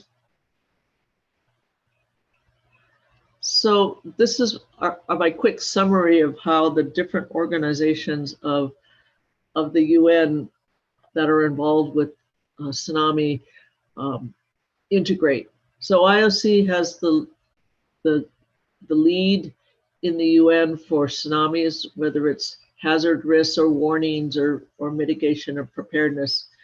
And we definitely use the WMO and the World Meteorological Organization to communicate these alerts, as well as to share sea level data in real time. And as you know, the WMO is an advocate for these multi-hazard early warning systems. On the left at the top is the UNDRR, which is the United Nations Office for Disaster Risk Reduction, which is what you would call the overarching DRR United Nations organization. It looks at things that are platforms, such as the Hyogo framework, which was until 2015, and the Sendai framework, which carries us through 2013. It also hosts a number of awareness days, and the most applicable one here is the World Tsunami Awareness Day, which is on November 5th. And then at the bottom, the UN Development Program mostly focuses on institutional legislative systems, the Bmkg, disaster management within the different countries. Next slide. Okay, so in terms of tsunamis within this global system, and you are actually Indonesia is part of two regional systems, one in the Indian Ocean and one in the Pacific. So within this UN system, as you know, the warning advice or the information or the threat advice is provided by what we call tsunami service providers. And Indonesia is one of them for the Indian Ocean, as well as India and Australia. And in the Pacific, it is the Pacific Tsunami Warning Center, as well as Japan, the Northwest Pacific Tsunami Advisory Center. In China, the South China Sea Tsunami Advisory Center, and soon to come is the Central America Tsunami Advisory Center that covers the Pacific and Caribbean side of Central America. But these centers are based on a joint operation of international networks of detection, and they work with the national tsunami warning centers. So Bmkg is both a TSP in the international UN system, but it's also your national tsunami warning center for Indonesia. The governance is facilitated by UNESCO. And within this system, it's certainly every country is responsible for its own warnings. So Indonesia would not issue a warning for Australia, or it would not issue a warning for Sri Lanka. It would only issue advice. It would be Sri Lanka that would be responsible for its warnings for its population, and so on and so forth. So the key link here are these national warning centers. And of course, as you go downstream, as you see in every time there's a local tsunami that's damaging in Indonesia, it's really the downstream and those links with emergency preparedness organizations, as well as communities who already know what to do. So that's how the UN system is. It focuses on international networks, but ultimately each country is responsible for its own warnings. Next slide. So this is a picture of the global system. There are 4 systems right now. The first was in the Pacific, was established in 1965, and then all the others were established after the 2004 tsunami in Sumatra that affected 14 countries in the Indian Ocean. So it's the Indian Ocean Tsunami Warning and Mitigation System, the NEAM TWS, which stands for the Northeastern Atlantic, Mediterranean, and Connected Seas. And there are these tsunami service providers for the NEAM TWS, which are supported by France, Portugal, Italy, Turkey, and Greece. And then on the right-hand side in the Caribbean, and that tsunami service provider is supported by the Pacific Tsunami Warning Center. Next slide. So each one of these, what we call intergovernmental coordination group or regions, is actually supported by tsunami information centers. And so there is one tsunami information center for each region. ITIC is the oldest. We're a partnership of NOAA, the National Oceanic and Atmospheric Administration of the US. And we've been around since the system started in 1965. But there's also a tsunami information center, the IOTIC, for the Indian Ocean. It used to be called the Jakarta Tsunami Information Center, and Bmkg helps to host that IOTIC, I think on your second floor. In the Caribbean, there's a Tsunami Information Center, which is a contribution with Barbados. And then in Europe, various countries have supported NEAM-TIC in the past. Next slide. So ITIC is actually, when it was formed, primarily to support the Pacific. But as you know, Indonesia has both coasts in the Indian Ocean, as well as in Papua on the Pacific side. And so you are actually part of both regions, both ICGs. And so we as ITIC would support you as Indonesia, but at the same time, we're working very closely with IOTIC, and the head of IOTIC is Pak Ardito Kodiat. So the TICs of the Pacific and the Indian Ocean work fairly close together. Next slide. Keep going, Walter. So these are just a few of my slides, and I believe probably Harley has, or many of you have already seen these, but just to remind us, these are just the very largest earthquakes in the last 100 years. But as you can see, the Pacific is where most of these earthquakes have occurred, and certainly they've been along the active subduction zones around the Pacific Ring of Fire. Next slide. And so as you can see, where there are large earthquakes, there are also deadly tsunamis. So this is a map for the last 400 years. And you can see that the red dots are where deadly tsunamis have been located. And there are most of them in the Pacific. But as you can also see, and you do very well know, Indonesia is one of the most tsunami hazardous countries globally. Next slide. So, and that you can see from this slide where we've just broken it up in terms of the percent on the left, the percent of deadly tsunamis over the last 4,000 years. And while Japan has the most, and the South Pacific Islands have 15%, Indonesia does have more than its share of deadly tsunamis. And of course, in the Pacific, more than 69% are located in the Pacific and 5% in the Indian Ocean. And then on the right-hand side, more than about 80% of the tsunamis globally are caused by earthquakes, which is why we have concentrated most of our efforts in detecting earthquakes, analyzing them, and using them as the early warning for tsunamis. Go ahead.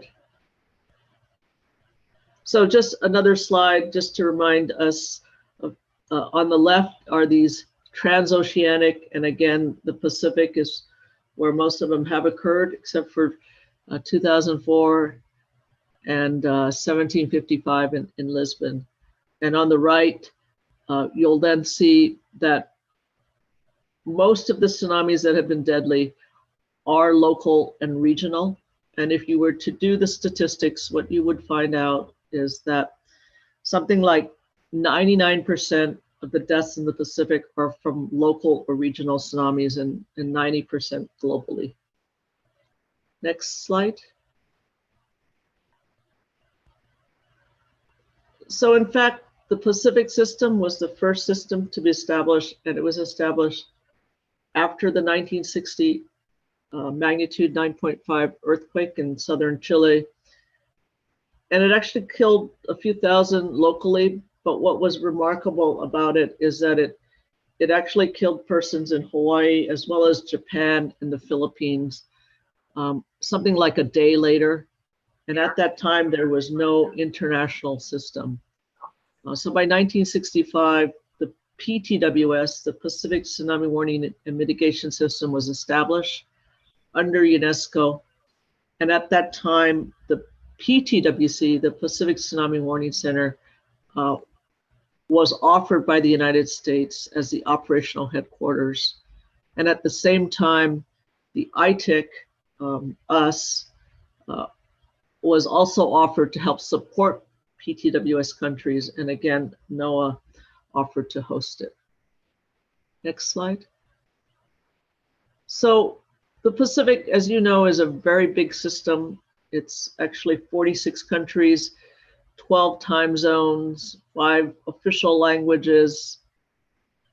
And it's where the majority of the observed tsunamis are globally. And certainly Papua is also one of the places where you've had destructive events. Next slide.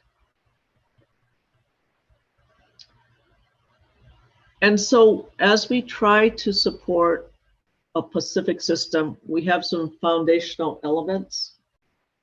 And so I told you about these tsunami service providers. We currently have 4. PTWC from 1965, JMA from 2006, and then the South China Sea Tsunami Advisory Center from 2019. And of course, Indonesia is part of that system, having coasts in the South China Sea region, and then Nicaragua. But ITIC, how we work is that we work both with the tsunami service providers and directly with the different countries. So we are, in essence, a liaison and a go-between and a direct support to different countries, especially those are developing systems, are establishing and strengthening their national systems. Next slide. And so these are actually our mandate and functions. They're pretty old, but they're quite comprehensive. So we have a mission that is technical, that has to do with warning operations and data and communications and technical analysis. And we also use that to help provide any assistance that might be needed to countries that might need to establish new systems, new regional systems such as those that have been established in the last 10 years in the Pacific, helped in establishing the Indian Ocean system in 2005 and 6 after that event. And we do that not only looking at the architecture and the framework and supporting UNESCO IOC as it builds that, but we also conduct quite a bit of training to build capacity. The fourth one is, many of you may have seen a number of awareness materials that we've developed over the past decades, and certainly some new ones, as well as our efforts working, I think, closely with IOTIC and Bmkg on preparedness and things like Tsunami Ready. And then finally, we are our information resource on historical tsunamis on databases, where we work with the World Data Service, which has an authoritative global database. And when there is a large event, like after 2018 in Palu, we would assist in conducting international post-tsunami surveys, such as was done in that case. Next slide. So we work across the entire spectrum of an early warning system. Our special strength is the technical part, the science part, in monitoring and forecasting and analysis and working with different countries to enable different services and expertise. But on the other spectrum, to make sure or advise on alert systems, and then finally to help encourage, develop, build a knowledge for community-based tsunami early warning through outreach and preparedness. And I just put at the bottom, before Walter goes too fast, as you know, this is all a race about time, and Indonesia, your time might be even less than 20 minutes. So this is a very fast process, and anything you can do beforehand it's going to make a difference. So I thought what I'd do in the remaining time is just give you a flavor of what we've done in the different topics that I suggest that I listed. So just in terms of monitoring and recommending, we'll be the organization that will put together any big Pacific-wide debriefs or hot washes. The last one we did was from Tonga, and we actually held 3 briefs in January and February to allow countries to share their experience, but most importantly, if you see under Tonga, to actually implement some interim volcanic tsunami alerts for Tonga and the Pacific Islands. We've done that through the governance system of UNESCO with a task team that's involved Pacific Tsunami Warning Center. And it does involve not only a user's guide testing and validation, but it will involve training.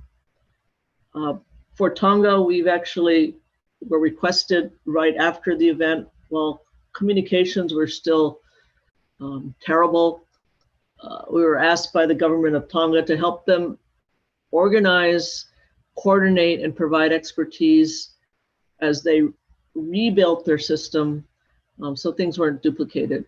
So an example was a request to install seismic stations.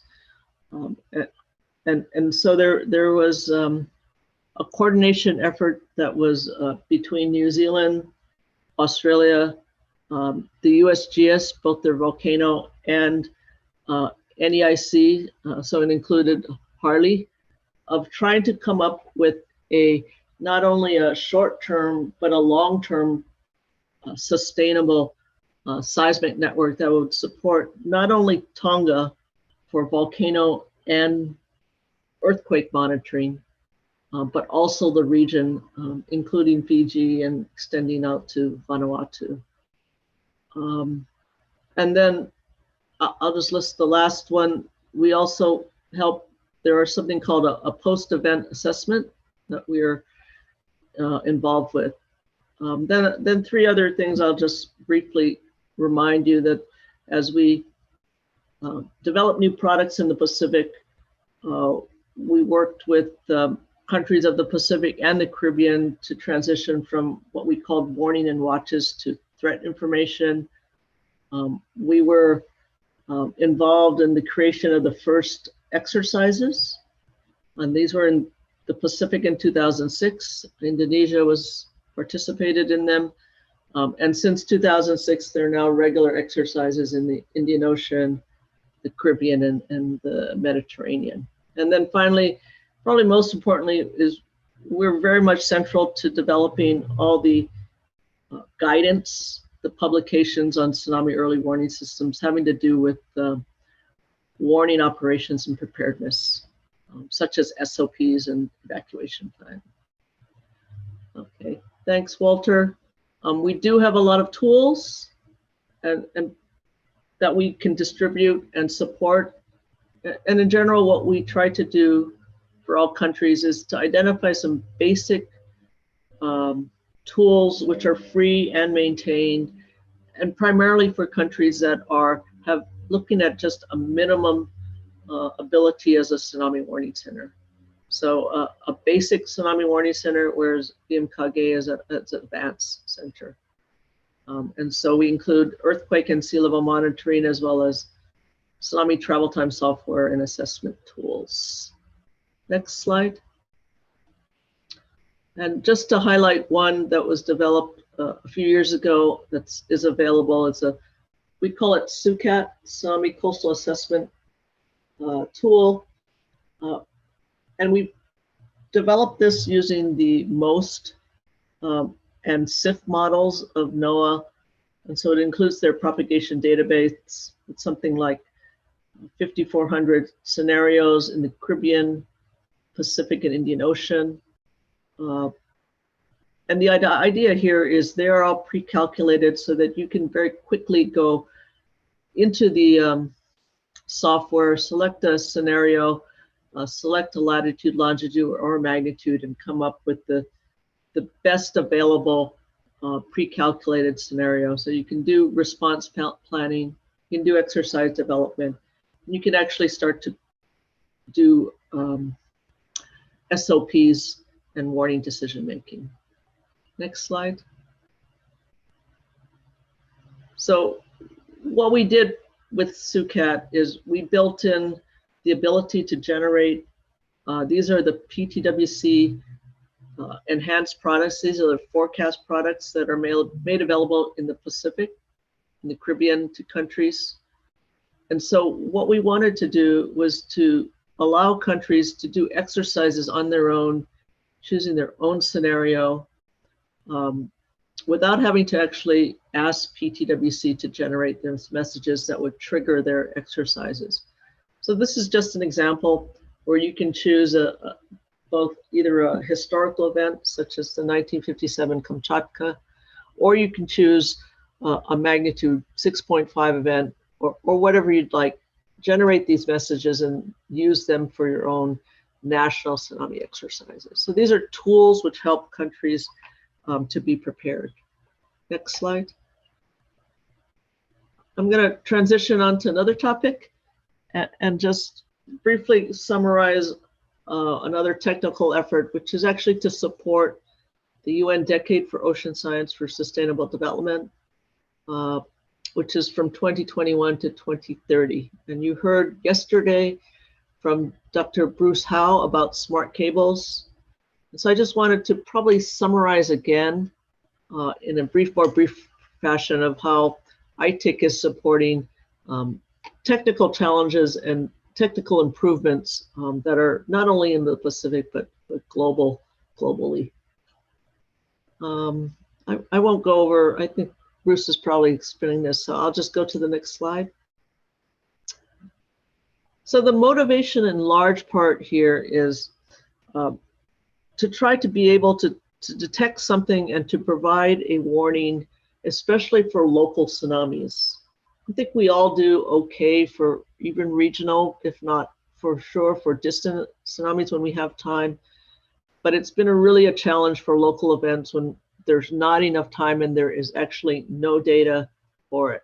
And so this slide just shows on a Pacific-wide basis that if we think about local tsunamis as ones that arrive within 20 minutes, and we look at how many tide gauges we have within 20 minutes of Pacific Rim or even Indonesian epicenters, and you see on the right, you'll see most of the epicenters have no gauge within 20 minutes.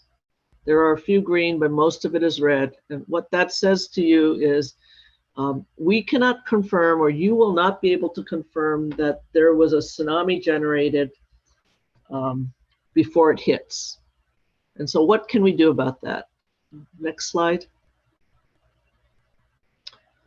And that's really one of the goals of the UN Decade for Ocean Science. It's actually to put in instruments such as these smart cables, which can potentially give you, if not tens of seconds, potentially a few minutes of early warning, of technical early warning, to allow some time for people to escape. So this is a plot which Bruce showed yesterday, but what it says is in 2004, where the yellow is, it took upwards of 45 minutes to really say something that there is a tsunami warning. 2019, we're down maybe at 15 minutes, maybe at 10 minutes. But if we start to introduce through this UN Decade effort, things like these cables, which you're doing as cable-based sensing along your trenches and in the marginal seas, and we look at GNSS or GPS, we can start to bring down the time it takes to detect and therefore calculate forecasts, maybe to within a minute or several minutes, and that will give us a much better, more accurate forecast. So that's the goal of this UN Decade. Next slide. And so this is just saying this again, and noting that on the right-hand side, there are a lot of GNSS stations that are real-time, but not everywhere. And you'll see in Indonesia, there is very few. So if you want to be able to use GPS, we've either got to put in more stations and certainly make them available in real time. So the distribution of GNSS stations is not uniform. And so, and in particular, much of the active subduction zones are not yet monitored. And so that's a goal of the UN decade. And then on the left-hand side is the same type of plot for cables, where the lines across the Pacific or the Indian Ocean or the Atlantic, the blue and the green are telecom cables. But if we were able to put repeaters, which have accelerometers, but more importantly, pressure sensors to detect the tsunamis, and especially for cables along trenches, we should be able to do much better in terms of faster detection. Next slide. So this is just another slide you saw yesterday, but it shows just simply that there are in orange, green, and blue, 2, 3, 7 projects that are actually actively funded. And so great progress has been made in the last couple of years to actually put in these smart cables which would detect tsunamis much quicker. Next slide. And this is, not only in those 7 places, but in the Pacific, there are a number of different ideas and planning efforts. So this is really looking like something very, very exciting that is not an easy project to do. It's technically complex because it's acoustic engineering, it's engineering of cables, and it's also coordinating and working with the cable industry, which is the private sector, and the telecom industry, which has certainly usually a different goal than a business goal than a science goal. So a very technically challenging effort, but I think we're showing a lot of progress in the last few years, including in the lower left with the Makassar Strait, with what is being done in Indonesia. Next slide. And I just wanted to share one of the exciting projects that I'm more involved with is actually putting in a cable between Vanuatu and New Caledonia. And so this is working with a small island developing state. Next slide. And this is quite a busy slide, but what we're trying to do is it's both a research effort to as well as an operational effort. So it's to look at optimizing the cable down. If you look at down at the bottom of the research to operations plan, using modeling, using geodetic modeling to optimize where to put the cable, improving earthquake and tsunami algorithms for early warning using cables, probably building and sharing information with what's happening in Indonesia as you do very similar efforts, integrating that into an operational system so we actually do have an early warning, and then at the same time building through capacity development and training so that it's not the researchers from University of Texas, Austin, or University of Otago, New Zealand, or Caltech, but it's actually the Vanuatu Geohazards Department and the Met Department that actually has the ability and the skills to not only sustain it, but improve and develop an even better system. So capacity development and training. Next slide. All right, so I'll just transition and say a lot of what we do is training covering all those different topics, from early warning to evacuation to involving local knowledge and exercises and training. Next slide. Next slide. So let me just go over capacity building.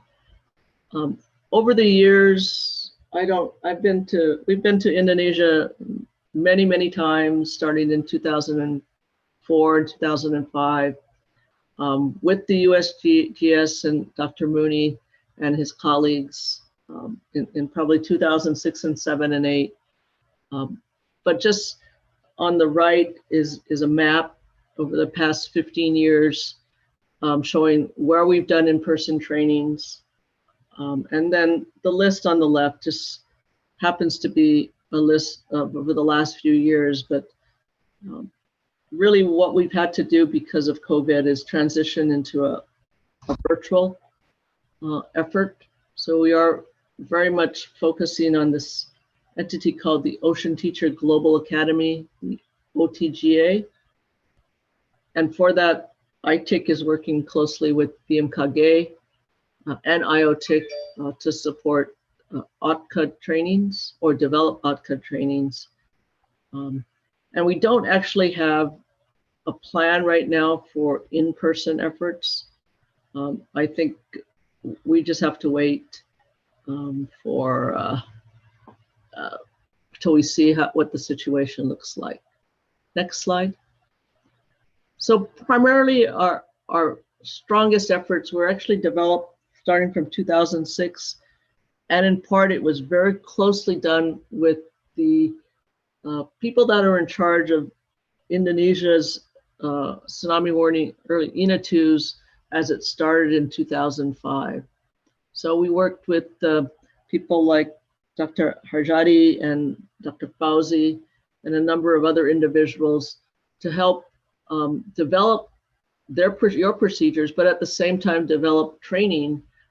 And it actually has become a guidance effort that is global and a standard for tsunami warning and tsunami emergency response standard operating procedures.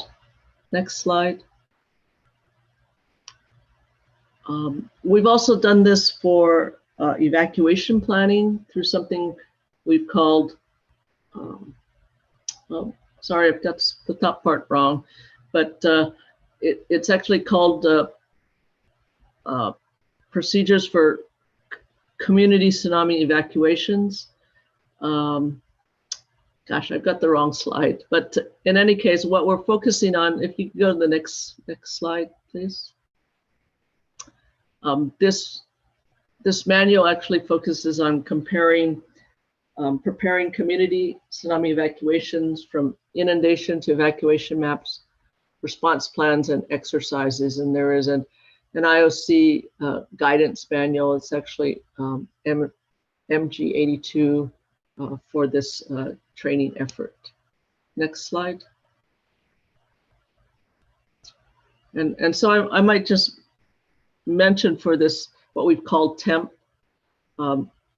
As we've developed TEMP, which was first done in Central America, we've worked with Bacardito and IOTIC to actually conduct TEMP trainings.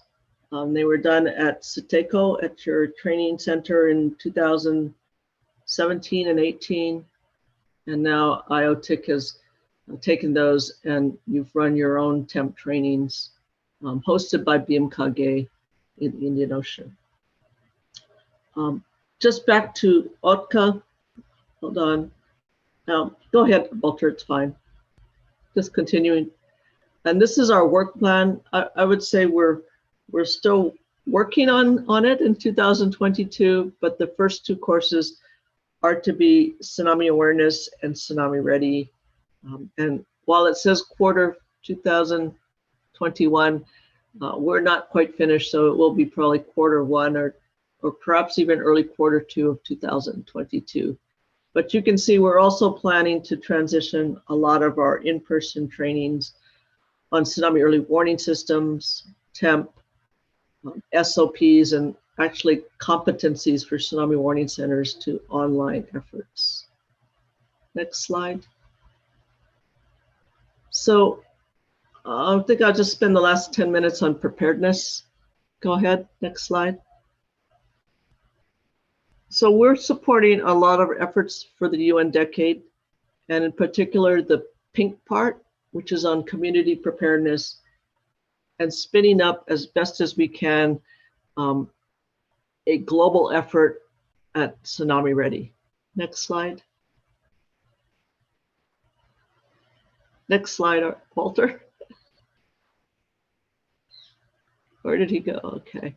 So if you have not heard, one of the Ocean Decades tsunami program's goals under this outcome of a safe ocean is to make 100% of communities at risk of tsunamis prepared for and resilient to tsunamis by 2030.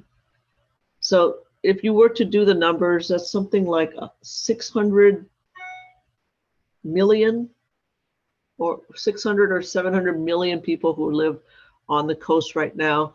And to actually say that all tsunami vulnerable communities will be prepared and resilient, that is quite a bold outcome or bold goal. But I think for this UN decade, it's the kind of goal that we need to strive for in order to make as much progress as we can.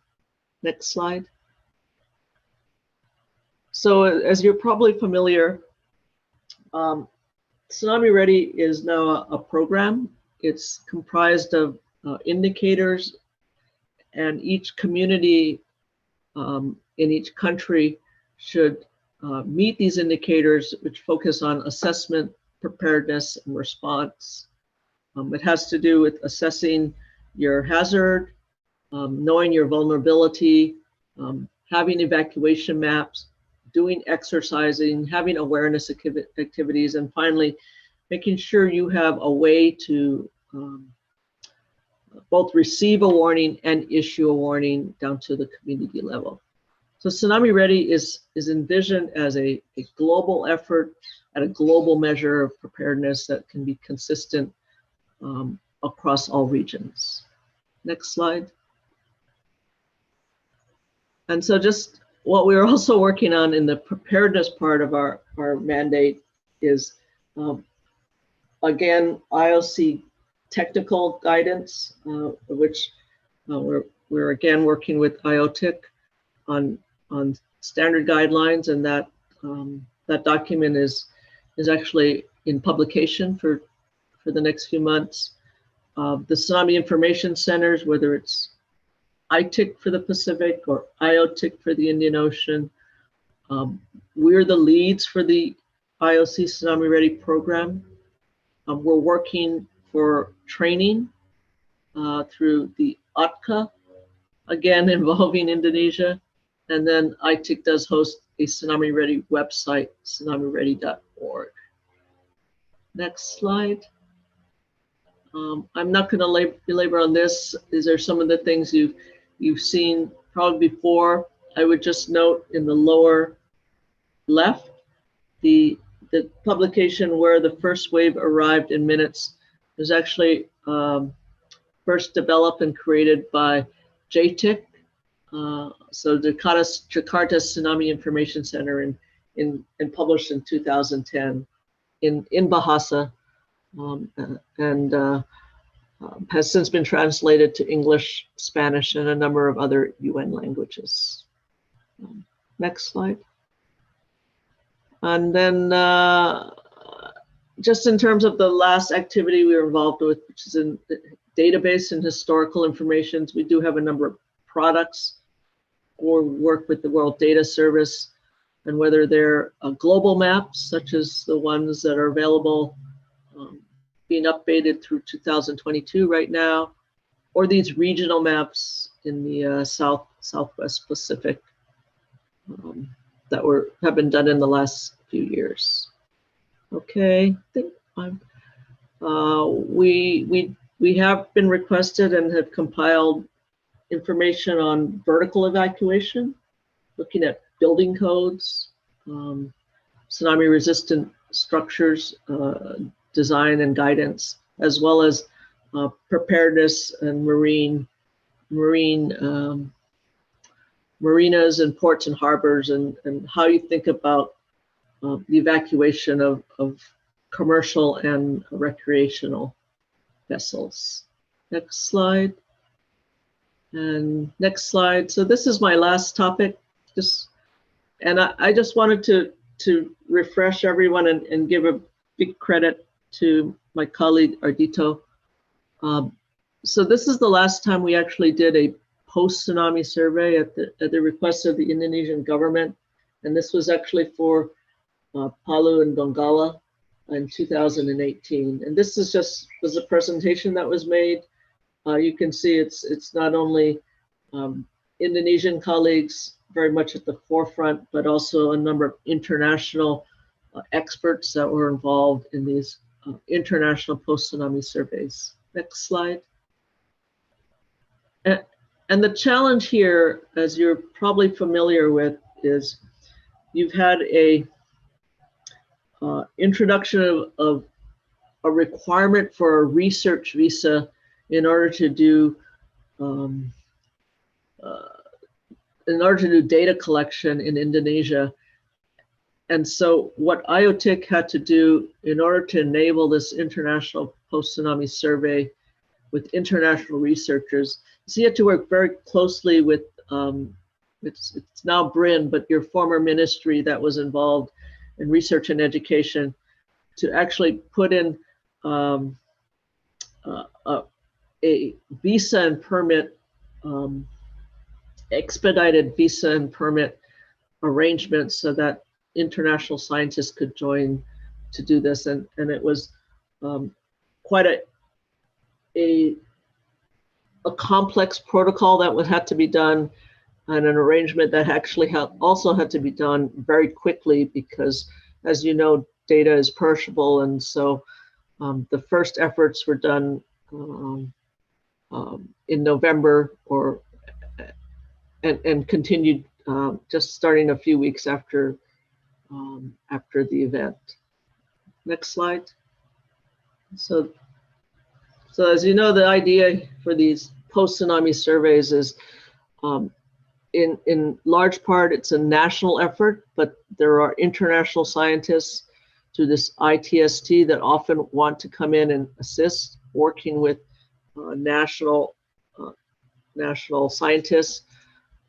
There's a need, as you think about response and recovery, for data sharing and for situational awareness of the international scientists coming in and integrating with national scientists and with emergency management. And there's finally a need to both protect the data that's collected so that people can publish, but at the same time to establish a long-term archive that will help assessment not only now, but into the future. So it's quite a big effort.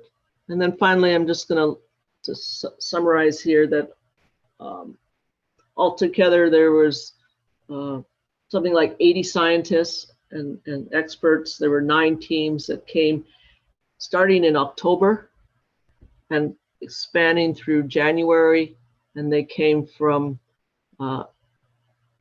anywhere from the US, France, Indonesia, Greece, Europe, Japan, Singapore, Poland, the UK. They came from a lot of different places, covering a lot of different types of data and analysis. And they both went into the field, as well as there was support from Indonesia in the field, but as well as remotely.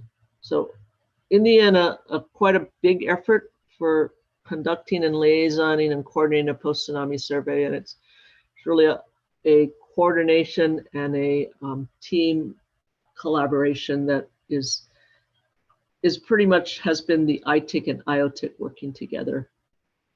So I think with that, that's what we do in a nutshell. That's just a summary slide. We do both technical information as well as preparedness. But in large part, we are working with, not by ourselves, but other international organizations, as well as countries directly. That's it. Thank you. I hope I haven't put everyone to sleep. Yes. But I'd be happy to answer any questions. Okay. Thank you, Dr. Laura Kong, for the great presentation. Very interesting topic. Your presentation is very related with what we did in Bmkg, especially in tsunami hazard monitoring. And of course, we hope after sharing session today, we can get more knowledge, more experience to support our capacity in earthquake and tsunami operation. So I would like to open the discussion. If there are participants have questions or maybe want to sharing with Dr. Laura, please you can raise your hands or write your question in the chat box. Any question maybe?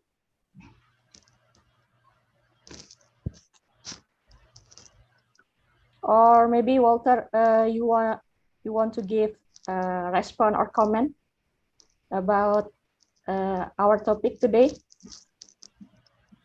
Well, I think this is a very great overview and summary of all the activities.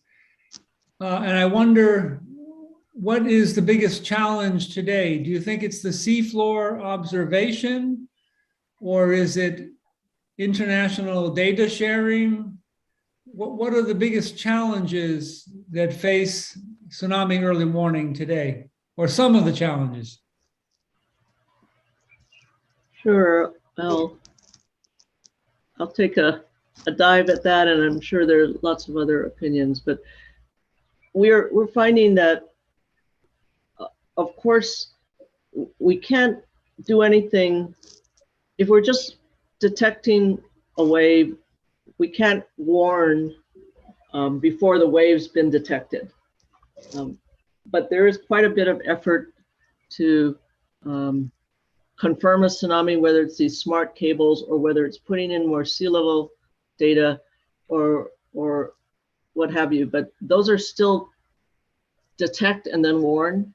So we have gonna always have limitations on that. And what we found in Tonga was, if everyone can see all the data that's available, then in many ways, even if we don't know how to forecast a volcanic tsunami, because nobody did, nobody had any algorithms or ability to do real-time forecasts for Tonga, then you're reduced to seeing whether the wave hit in the island or the place as it came towards you. So if we don't have data that's shared by everyone equally, and that every country has those data, then we're all not going to be in the best place. And that's what we saw in Tonga. The DART data that was triggered, was not easily available to everyone, even though there was a website, but it wasn't available. Some stations we know were not shared on the GTS. They were only national stations. And then some people didn't know how to get to those data that's shared. So yeah, that's a challenge. One other quick question. Sometimes I feel that we're still learning about tsunamis.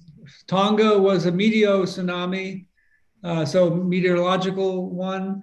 Palu was a strike slip fault with a epicenter on land that generated a large tsunami. Anut Krakatau was unexpected. I mean, are we still learning about tsunamis, or have we learned a lot, but we haven't used our existing knowledge enough? So in the big picture of things, it's something like 80 or 90% of our tsunamis have been caused by earthquakes or earthquake-generated landslides or earthquake-generated something. So to the extent you've got limited resources, that's the reality. We should be looking at earthquakes and understanding how earthquakes can help us do early warning, or GPS, or however ways we can detect earthquakes. Those ways still occur and propagate the fastest. But now it's like 2004. You know, in the end, we were all told, oh, it's a 400 or 500 year recurrence interval. And then in 2011, in Japan, we're all told, oh, it was 800 years. And now in Tonga, there's some indication of the ash and also the assets. And oh, this is a 500-year event. So what do we, can we or should we be preparing for such events? That's a good question. I don't know the answer. Okay, What do you thank you. think? I Yeah. think Okay, some other questions. Dr. Laura, in chat box, question for you from Nurvita. Dr. Laura, are you see? About, is there a tsunami warning SOP caused by non-tectonic sources in ITIC? And what your opinion about INA TNT? Maybe you could tell more about that. Sure. So the idea of non-tectonic sources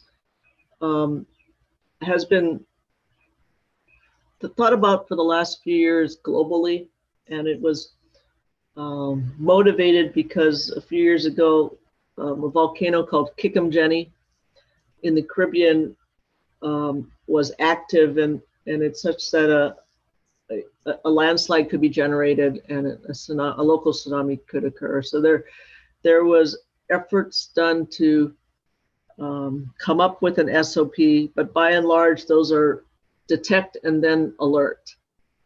And so the one in Tonga is also a detect, so detect on a DART or detect on at a sea level gauge and then alert everyone downstream. There's thoughts of, I suppose you could use, everything you use to monitor volcanoes to indicate. So that's being discussed at a global level, with the idea right now of one committee looking at how do we think about operationalizing it, whether we need to, or where are those sources that are potential tsunamigenic from a volcano, and it has to be interdisciplinary. I think we saw the pressure. There was a clear indication it arrives a little bit before. So if we know that an explosion occurred, we know that a wave was generated in the air, then potentially you might have a tsunami like in Japan.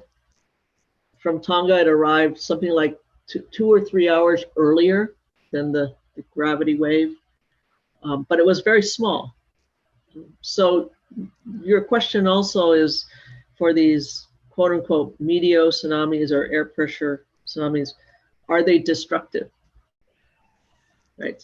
So they were 1 meter in Japan and maybe a little over a couple meters in Chile. So I guess that would be destructive, but by and large, they were less than a meter. So they're not the things we see that are tens of meters high, which are causing that huge destruction. We can do a lot with preparedness, though. Yeah. Okay. Because our time limitation, maybe I just want open 1 or 2 questions, last 1 or 2 questions.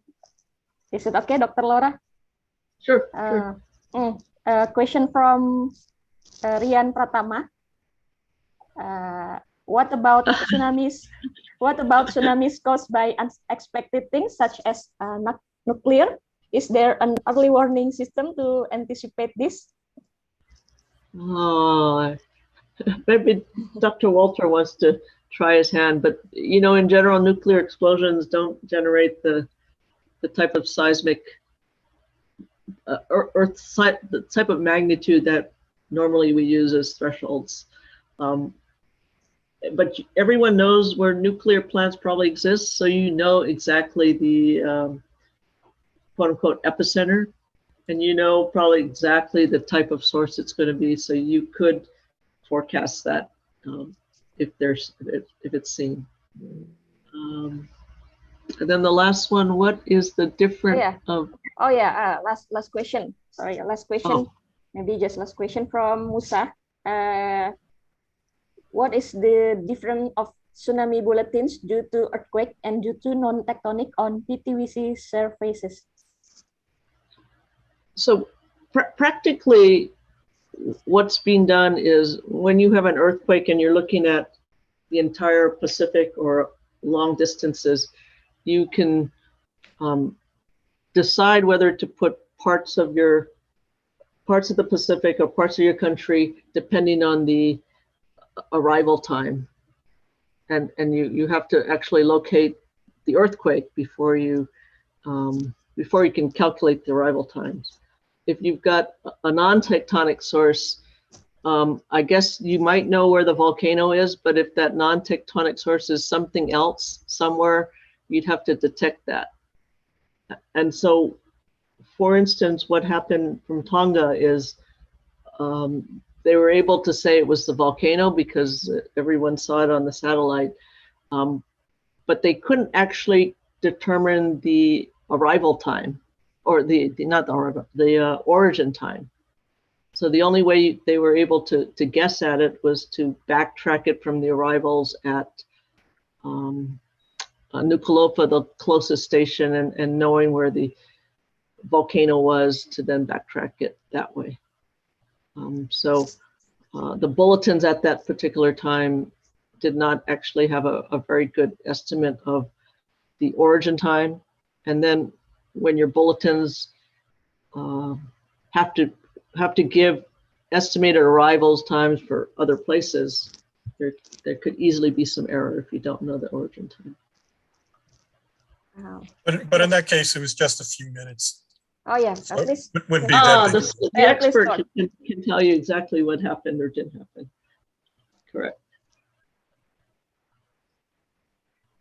Well, I have one slide in my talk that deals with the Tonga tsunami, so we can wait till then. All right. Thank you.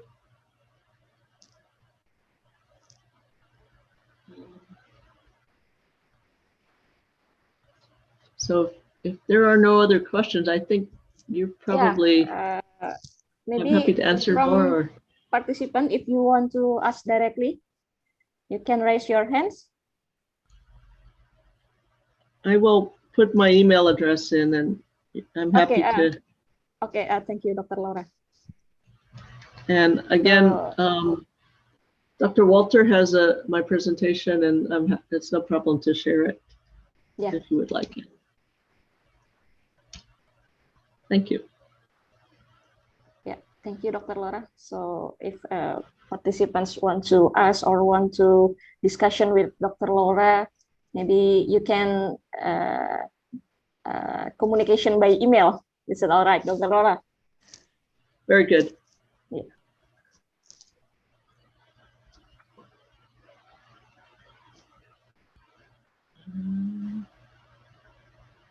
Okay. Any question maybe from other participants? Can I ask a question?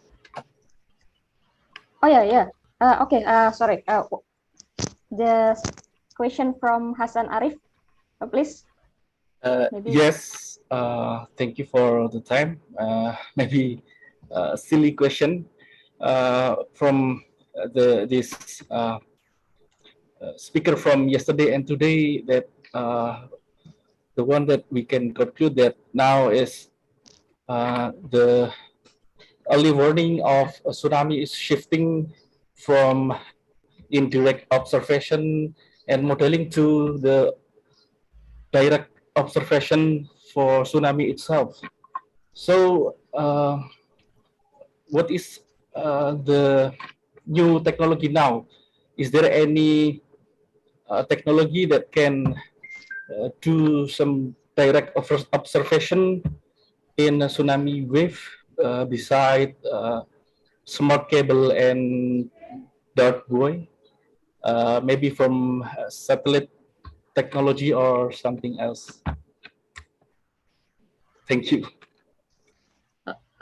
I'll jump in, and I'm sure others have some ideas, but we've seen a lot of effort to try to use HF radar, and I think you're trying that, but I haven't seen anything that's robust, meaning that you can operationally easily use an algorithm that you've developed to always know that you can pick out or detect the tsunami wave and how big it is.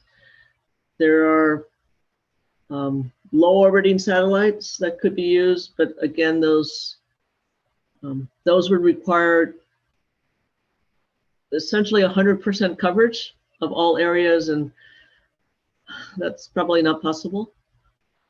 The GNSS looks to be very promising, both on the local and regional scale. And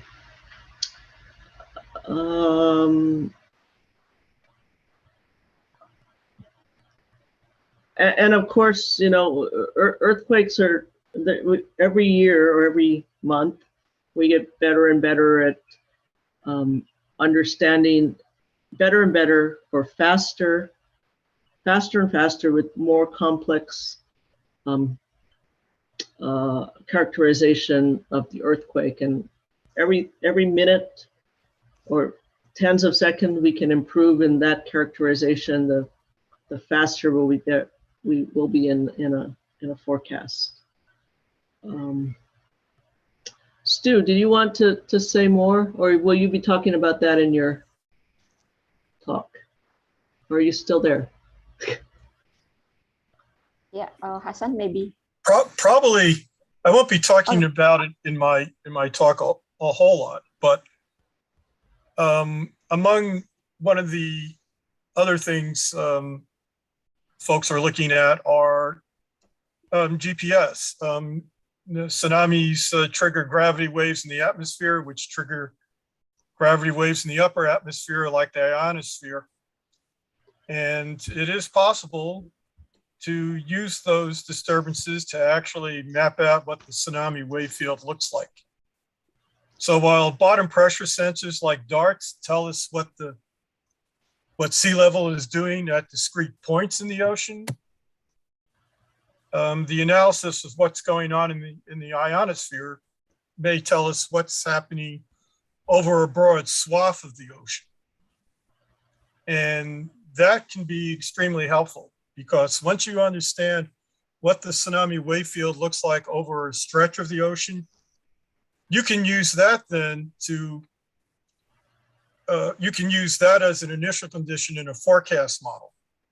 And at that point, you don't really need to know, you're not dependent on the source. Once you have a good understanding of what the tsunami wave field looks like in the ocean, you can use that as an initial condition and generate a forecast based on that. So that's a potential game changer. Yeah, okay. But sorry.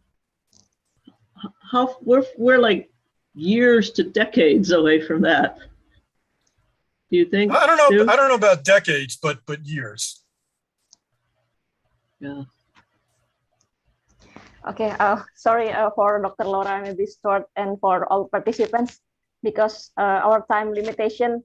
So I think we must end our session with Dr. Laura Kong this morning. Once again, I would like to say thank you to all participants, and especially for Dr. Laura Kong for the excellent presentation and great explanation. And next agenda will lead by Mr. Abdul Rashid. Mr. Abdul Rashid, are you here? Yeah. Yeah, Mr. Abdul Rashid as the moderator in the third and last session for today. Okay, so Mr. Abdul Rashid, please, time is yours. And see you again. Goodbye, everyone. Okay, thank you, Audi. Well, I guess it is still morning, so good morning and assalamualaikum, dear ladies and gentlemen. To all honorable presenters and all training participants, thank you for your attendance. I'm sure you guys are still excited to join this training. On this session of the second day training, we will have two presentations that will be brought by honorable presenters and also experts, Ms. Jessica Reed and Dr. Stuart Weinstein. Before that, let me introduce myself. My name is Abdul Rosid, and I will be your moderator through this session. To the training participants, if you have any question, you can write them down on the chat box with the following format. First, write your name and then the name of the presenter that will get the question, and then followed by your question. All questions asked will be read out on the discussion session. All right. As we know, tsunami is a natural phenomenon that has claimed so many lives globally. Indonesia is no exception, of course, which is located in the Ring of Fire area with many possible tsunami generators at its disposal. Therefore, it will be beneficial for us to understand the tsunami phenomenon, especially in the territory of Indonesia, from the following presentation that will be delivered by Ms. Jessica Reed with the title Global Tsunamis with a focus on Indonesian examples. She is a research geologist at the Usgs Earthquake Science Center in California. She is a geology graduate of Amherst College and has carried out extensive research on tsunamis, landslides, and earthquake-triggered tsunamis. She has presented lectures during Usgs Bmkg trainings, courses on several previous occasions. All right, without waiting any longer, Ms. Jessica Reed, the time is yours. You have 25 minutes to present your material, and you can start now by sharing your screen. Thank you. Thank you very much. Can you hear me all right? Yeah. Okay, great. Yeah, my name is Jessica Reed, and I'm sure a lot of the information I share with you today will be stories you already know, but perhaps they will spark new ideas. So I want to start with the global view of tsunami water height observations around the world. And you can see tsunamis have affected coastlines all over the world, as also shown by previous presenters' work. An interesting point here, which I think is worth making, is you can really see that these water height observations encompass a really broad definition. Some of these observations are more than 20 meters high, often located in the Ring of Fire or in far northern locations. And these are likely run-up observations where a tsunami wave has reached shallow waters or maybe splashed up on shore or found a complicated landform geometry, which has amplified the effects. And you can also see the many deep ocean observations that were talked about by fellow presenters, especially in the Northern Pacific Ocean. You can see deep water observations with lower amplitudes. And those waves might get much larger by the time they reach shore. And in the following talk, I'm going to talk about water height observations, and I'm really lumping together this really broad group of different observations that are taken. As has been talked about earlier, the three main geologic sources of tsunamis are earthquakes, landslides, and volcanoes, and many combinations of these events. There are also meteotsunamis and, in very rare occasions, unknown events, or in one case there was an explosion, but they're very rare. This map shows tsunamis that have caused at least one reported fatality, and they're categorized, they're symbolized by the generation source. And you might think that there are too many green squares. That seems like a lot of landslide sources. As we know, earthquakes are the primary source of tsunamis. But all these events, they include earthquake-generated tsunamis that had a landslide component, where the landslide contributed to a local tsunami wave. This happens a lot in northern Pacific, as well as in the Mediterranean, and also, as we know, the Indonesia region. And you'll notice in this image that Indonesia is particularly diverse in its tsunami sources. And it also is home to some of the most devastating tsunamis in terms of number of fatalities. This figure is, the one on the right is all fatal tsunamis. So it's kind of another way of looking at the last slide. And you'll notice actually landslides are a component of nearly a quarter of fatal tsunamis. So they're really actually a large consideration when you think about tsunamis that are devastating to coastal communities. And on the left is all recorded tsunamis, and landslides only contribute to about 12%. You can further divide this category into earthquakes that caused a landslide, and then a tsunami, landslides alone, or also a volcano and landslide event like Anak Krakatau.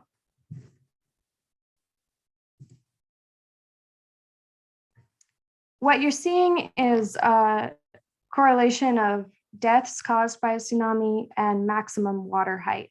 So again, this maximum water height value, it could be in a large range of observations. It could be maybe a tide gauge or a dart buoy, but likely there's a coastal onshore value that's much higher. So it's likely a run-up value or a splash mark, but it could be anything.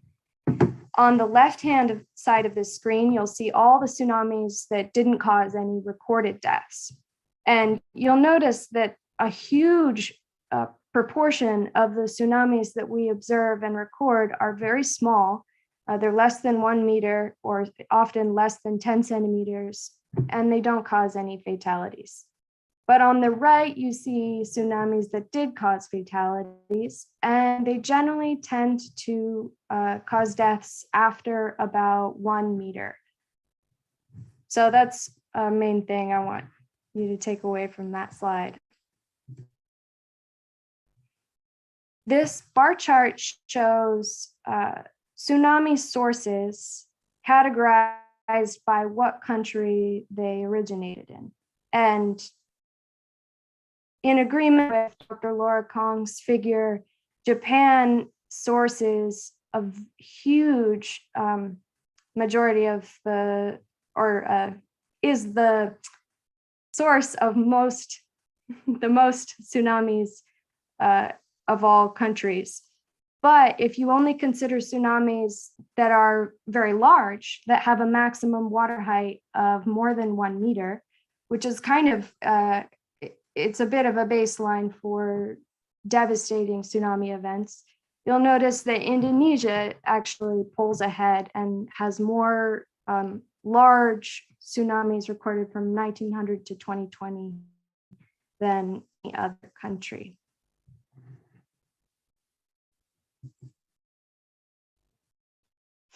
As we all know well, these tsunamis come from many different tectonic environments in the Indonesia region. Probably most famously, the Sunda-Java megathrust, large earthquakes that travel across the Indian Ocean, but also back arc thrusts, the strike slip faults, and volcanic sources as well. Among subduction zone earthquakes, the majority of these earthquakes are far-field tsunamis, so they do have effects across a large part of the world and are therefore detected very far away. A famous example, of course, is the 2004 Indian Ocean earthquake, which was observed around the world. This is a screenshot taken from the Natural Hazards Viewer, which is an interactive map provided by NCAI. And what I want to show is these blue bars. These are all water height observations from this earthquake, or from the tsunami. And the blue ones represent tide gauges or deep ocean gauges like darts, and they are instrumental. And so they can provide information, or a lot of them are instrumental, and so can provide information on the exact timing of the wave, which is important for better understanding the event in research. This is another example. This is a smaller event, of course. This is the 2010 Mentawai Islands earthquake and tsunami. And you can see that even though it is smaller, it was a deep ocean event and it traveled across the Indian Ocean and was registered by many tide gauges and deep ocean gauges. And so it was well understood enough to produce a lot of modeling results and to further our understanding of these large, far-reaching tsunami events from earthquakes, particularly subduction zone earthquakes. But that's not the reality for a lot of these other tsunami events, ones that have been devastating. An example, let me go back, is the Flores 1992 earthquake and tsunami associated with the Flores back arc frost here. It's one of these green squares. And as you can see in this zoomed in map, there are actually 3 tsunami sources in this small area, but we're focusing on the 1992 earthquake. The epicenter, or one of the epicenter's solutions, is very close to shore. And this fuzzy red area is a slip model produced by Pranantio and Cummins in 2019. And you can see the area of largest cumulative slip is here, very close to shore, never more than 20, 25 kilometers from shore. But notice that the highest water heights are around Hayting Bay, and they are not close to the regions of highest slip. And a general consensus is that these higher run-ups were from local landslides, some in Hayting Bay, as photographed by Imamura and others in 1995, and another one much larger in Yancroco. The Hayting Bay run-ups were over 11 meters in some cases, and this one up here was over 26 meters. So it was a very extreme local water height caused by a local landslide. One issue with these local tsunamis is that the waves don't travel far enough to be registered by instruments. And so the one tide gauge that caught this 1992 event was all the way up here in Palopo, and it was vital for a lot of the modeling efforts by researchers to reconstruct how the wave traveled and solve for the water height observations from post-tsunami surveys. And that's a lot fewer instrumental supports than in situations like the 2010 Mentawai Islands earthquake and tsunami, or of course 2004. One thing to note, though, is that this event was in 1992, so maybe things have gotten better. Another example of local to regional crustal fault earthquake tsunami is Palu, 2018, of course. This event was a combination of strike slip, earthquake, and complicated bay morphology, the very extreme shape of the bay, and also local landslides shown by this green area here. And that all contributed to really extreme water heights, particularly in the head of the bay. And it's a similar situation where the effects were not seen very far away. There were some tide gauge observations, but the main advancement here was other advancements in technology, which led to greater sharing and gathering of information, like satellite imagery, videos and imagery from news and social media, all coming together to help researchers piece together the timing, particularly of the landslides and the wave arrivals. And so that's a really great step forward from the 1992 event when we're thinking about how do we figure out what happened in these local to regional complicated the tsunami sources. Of course, another example is just a few months later, the eruption and tsunami from Anak Krakatau in December 2018. So this event was also a local tsunami. These water height observations are the only ones. They don't extend beyond the scope of this map. And what's special about this event, or one of the things that's special, is that it was actually caught by satellite imagery before, during the collapse, and also during the rebuilding of the island. And you can see, so the timestamps here are November 19th, 2018, before the event, December 10th, right before, then this is December 22nd, and you can see a huge portion of the western flank of the island completely gone. And almost a week later, it's begun to rebuild. And finally, January 12th, it's almost rebuilt. And this is almost a little over a month after the initial flank failure. You can see it's rebuilt more. So this kind of really great imagery can help people piece together what happened and know exactly how much, or roughly how much, of the island collapsed. Another incredible part, of course, about this event is that it was modeled before it happened by Giachetti and others in 2012. So 6 years before it happened.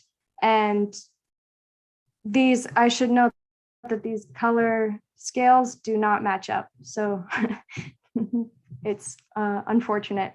But on the left here is a model that Chatty and others put forward of what the tsunami wave might look like based on collapse of the vulnerable flank, which is ultimately what happened. And this paper by Greeley and others, 2019, after the event, shows a model of how the waves traveled based on the actual event. So that's another, I guess it's a confirmation that we can put forward hypothetical situations.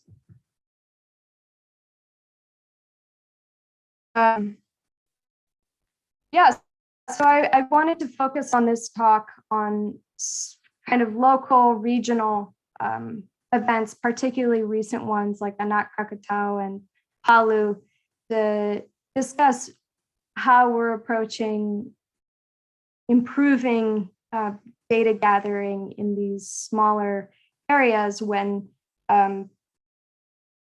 we have the traditional approach to tsunami detection is on the global scale, on the ocean-wide scale, or at least large coastal swaths. And that's all I have. Thank you. Okay, thank you very much for a very informative presentation, Ms. Jessica Reed. We learned from your presentation that there were so many interesting tsunamis that occurred in Indonesia. You explained very well about the Flores tsunami in 1992, Palu tsunami in 2018, and also Anak Krakatau tsunami.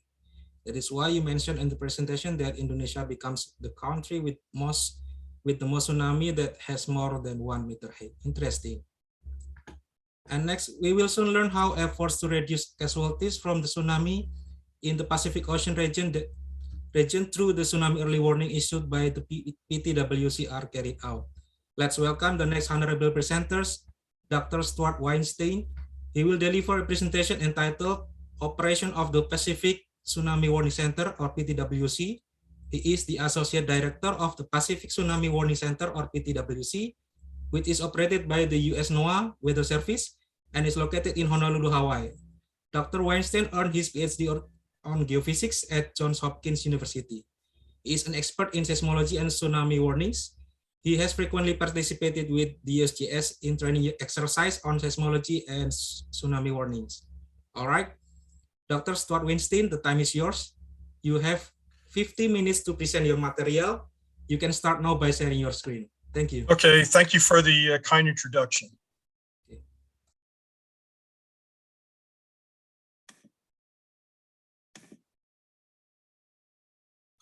Let's see here.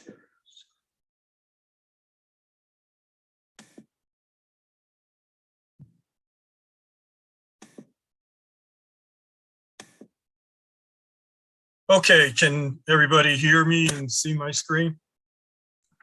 Yes, great. Okay, thank you. So the title of my talk today is PTWC Operations. I am the Assistant Director of the Pacific Tsunami Warning Center, and I'd like to acknowledge my colleague, Nathan Becker, for providing some really neat graphics in this presentation.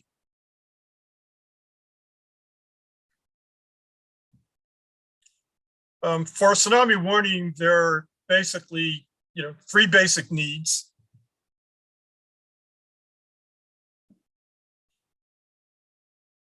And I'm sorry, there's something at the top of my screen that I'm trying to get rid of.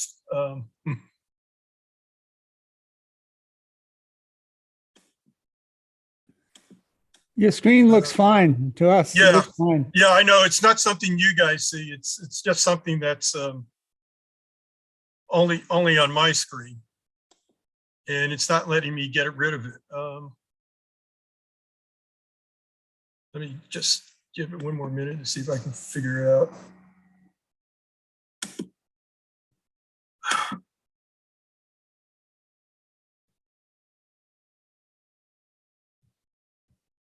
Oh, well, I'll just have to deal with it. So the three basic needs: very rapid earthquake evaluation. We want very rapid tsunami sea level evaluations. And of course, we need very reliable communications. For example, multinational global data networks with real-time transmission and free and open data sharing. This is a minimum required for timely warning. And we've gone through this a little bit. You all know what a tsunami is. It's a series of long period waves created by an abrupt displacement of the ocean.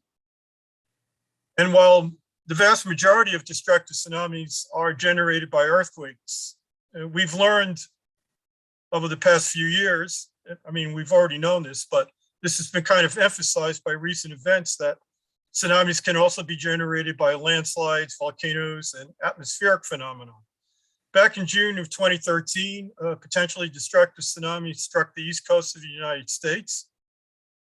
And just recently, a couple months ago, the Tonga eruption generated an atmospheric tsunami as well as a gravity wave tsunami. And back in 2018, there was a landslide tsunami in the Sunda Strait. So we have to learn how to deal with those types of events. So the tsunami warning premise, again, because most tsunamis are generated by earthquakes, and therefore most tsunami-genic earthquakes occur in the subduction zones, the ocean deeps. And seismic waves travel about 30 times faster than tsunami waves. So for earthquake-generated tsunamis, it's possible to warn for the tsunami well ahead of its arrival due to the disparity between how fast the tsunami propagates and how fast the seismic waves propagate from the earthquake.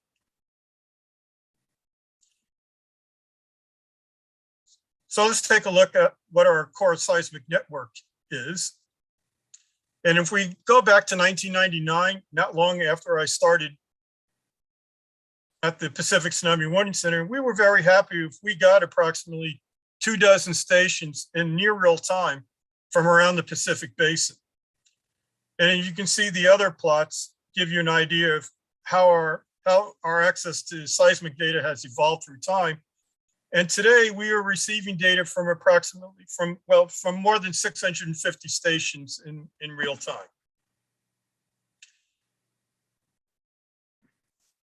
And this plot, this is our latency monitor. It shows our broadband seismic distribution. And if you walk into our operations, you'll see this display. And each one of these dots represents the location of a broadband seismometer that we were receiving data from. And if the dot is white, then we receive data from that seismic instrument within the last minute. And so when I go on shift, I like to take a look at this monitor, and I like to see as many white dots as possible, because if I see a whole lot of white dots, then I know I'm getting a lot of seismic data and I'm getting it in near real time. On the right gives you an idea of how many different organizations we are pulling our seismic data from. There's roughly 30 or so organizations that we are pulling seismic data from in near real time. And again, more than 650 stations from around the world. And that's not including the 100 or so stations we're pulling in just within the state of Hawaii.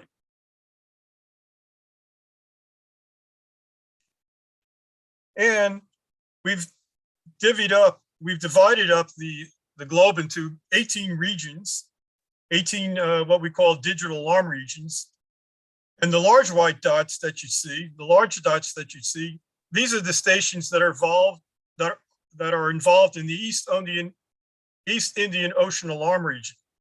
And again, we have 18 such alarm regions. And basically what happens is if we detect seismic signals on 2 more of these stations within an alarm region within a particular period of time, then the duty scientists will get alarmed. And most often, this is our first alarm. This is our detection. This is what pages us. This is what gets the duty scientists into our operations center, and we start evaluating the earthquake. So digital alarms, that's usually our first alert. And if you also come into operations, you'll see our seismic detection activity monitor. And in this case, each of the dots, of course, indicate the location of a seismic instrument, but the color of a dot indicates the time since a P wave was detected at those sites. So we refer to this as pick map. Each of these dots give us an idea of what the latency is for a P wave detection at each of the seismic instruments. And I took this snapshot just a few hours ago. It was pretty busy. We had a deep earthquake in the Tonga Trench. These curves here, these are the P wave perimeter. This gives you an idea how far the P waves have propagated since the origin of the earthquake. And here we see some yellow and orange dots. The earthquake was already approximately the origin time was approximately 15 minutes ago by the time I took this snapshot. And there are some red dots here due to an even earlier earthquake that was in the Philippines. And here you can see some white dots showing an earthquake that was just occurred in the Northern Chile Trench. So a lot going on here in this seismic detection monitor, and we call it PICMAP.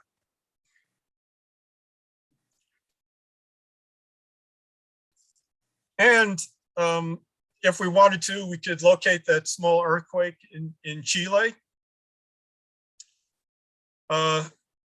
This is LOCSAT. This is the software we use to take all the P times and generate a location.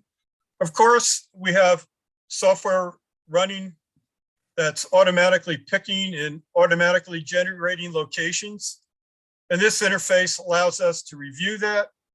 We have other software that allows us to review the seismic waves that are coming in, review the PICs, the P times that are automatically generated, as well as manually create some P times ourselves.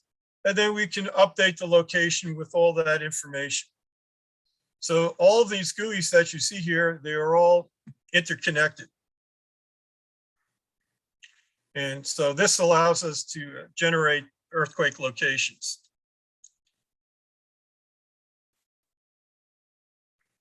And indeed, having more information, having more seismic data definitely helps. So if we go back to 2003, the time it took for us to put out our first official message product was on the order of about 17 minutes. If we go back to 2003. If we jump ahead to the present time, it's down to around 6 minutes between origin of the earthquake and when we issue our first official message product, about 6 minutes. And again, that's due to the increase in the amount of seismic data that's available to the warning center. And once we have the location, we can compute the magnitude. And we use the NWP magnitude. The NWP method was developed by Suji Suboi in the mid-90s. And this is one of the two most important advances for the tsunami warning centers. The NWP method doesn't saturate. It can give us an accurate magnitude for even truly great earthquakes. Here, this is our NWP interface for the great 2012 Indian Ocean earthquake, and our magnitude was an 8.7, which is basically in agreement with the global CMT for that event. The other important advance is the development of the W phase CMT, and I'll talk about that in a minute. So once we have the location, we can then assess the magnitude of the earthquake. And we have other seismic analysis tools. We can analyze the very long period surface waves known as the mantle waves. This is the mantle wave analysis that we got for the Philippines earthquake just a couple of days ago. And mantle waves magnitude was basically around a 6.7 for that earthquake or so. So that's one of the tools we use. Now, of course, it takes tens of minutes to get a mantle magnitude, so it's not something that will help us right away, but it can help us diagnose very complex earthquakes, so we still use it. Another calculation we perform is the theta. This is a method developed by Emil Cal way back when. This is a method that can tell us whether we're dealing with slow or tsunami earthquakes. It looks at the energy radiated by the high frequency P waves and compares that to the seismic moment. So basically it is the ratio of the energy contained by high frequency P waves to the energy released by the earthquake. And we can use this ratio to diagnose slow earthquakes. And if theta is minus 6.0 or less, then we know we are dealing with a slow earthquake. And that means that the tsunami generated by the earthquake will probably be larger than expected just based on its moment. So that's something we want to know. And that's one of our processes that we run for every large earthquake. And now finally, the WCMT. The WCMT, this is the CMT based on the inversion of the W phase. This was developed by Kanamori and Rivera back in 2008. The W phase is a complex seismic wave that travels with the speed between that of P and S waves. So that means we can actually get the centroid moment tensor for the earthquake fairly quickly. Again, if you go back 15 years, the centroid moment tensors relied on much slower moving surface waves, and it took hours. And for the tsunami warning system, we don't want to wait hours. And so this is a marked improvement with the WCMT. Today, we'll get the WCMT in about 25 minutes. However, we have regionalized the WCMT, so we don't have to wait so long. So sometime in the next couple of months, we will operationalize what we call our regional W phase. And then we will get the centroid moment tensor in about 15 minutes. Why is this important? What information do we get from the centroid moment tensor? Well, one of the things we get from determining the centroid moment tensor is an authoritative assessment of the magnitude, as Harley mentioned previously. But we also get the geometry of the faulting. We'll know whether we're dealing with a strike slip fault. We'll know whether we're dealing with a thrust fault or some combination. And this will tell us what the geometry of the faulting is. So once we know what the geometry of the faulting is and the moment magnitude is, we can use that information to compute the seafloor displacement and then generate a tsunami forecast. So this is very crucial. And the faster we get the CMT, the sooner we can generate a forecast. And I'll get to the forecast in a little bit. So that's the information that we're currently getting from seismic analysis. Let's talk about sea level stations and tsunami detection. So basically there are three types of sea level sensors or stations. We have the coastal sea level stations, we have the DARTs or bottom pressure recorders, and we have the cable sensors like the DoNet network in Japan. Most of the coastal sea level stations transmit their data via the GTS, that's the Global Telecommunications System, which is comprised of a number of geosynchronous satellites, communication satellites. So for example, the HIVA-OS station in the Marquesas is transmitting over channel 32 to the GOES West satellite. And then that data is downloaded at Wallops Island in the state of Virginia in the USA. And then that information is put on the GTS internet circuit, and all that information is then available to the US TWCs and other Met agencies and tsunami warning centers worldwide. Hundreds of sea level stations are available through this GTS network. And then there is the DART network, or the bottom pressure sensors. The tsunami signal is detected by a bottom pressure sensor on the ocean floor. That signal is relayed by acoustic telemetry to the buoy, and the buoy in turn transmits the signal via satellite back to the warning centers. And even though that bottom pressure sensor may be in thousands of meters of water, it can detect changes in sea level as small as 1 millimeter. And again, over time, the number of sea level sensors available to the Tsunami Warning Center has greatly increased, going back in 2005, moving up to 2014, we can see that, and of course that number has increased even more to the current day. So over time, the number of bottom pressure sensor data that's been available to the Warning Center and the amount of coastal sea level center data that's been available has steadily increased with time. And so this is very important because after there's a great earthquake, we want to know whether or not, in fact, a tsunami was generated, and if so, how big was it? And we'd like to have that information as quickly as possible because that will help to validate our forecast. And so if we go back to 2005, what was the average time to detect and transmit tsunami data and receive it at the warning center? Well, typically back in 2005, we would have had to wait typically about 2.3 hours just to see the tsunami at one station. Today, we can see more than 3 stations in less than half that time. If we jump to 2016, the median time to observe the tsunami at 3 stations was 1 hour. That's half the amount of time that it took to detect the tsunami at 1 station back in 2005. And of course, if we move to the current day, it's even faster. So that's a major improvement. And I'd like to point out that the Tonga Kermadec Trench is 2,600-mile stretch of subduction zone. It's one of the world's most seismically active places. And there's not a whole lot of seismic data that's available or sea level data that's available to the warning center. So not a whole lot of resources in close proximity to the Tonga Kermadec Trench. And this is something, we'd like to see rectified.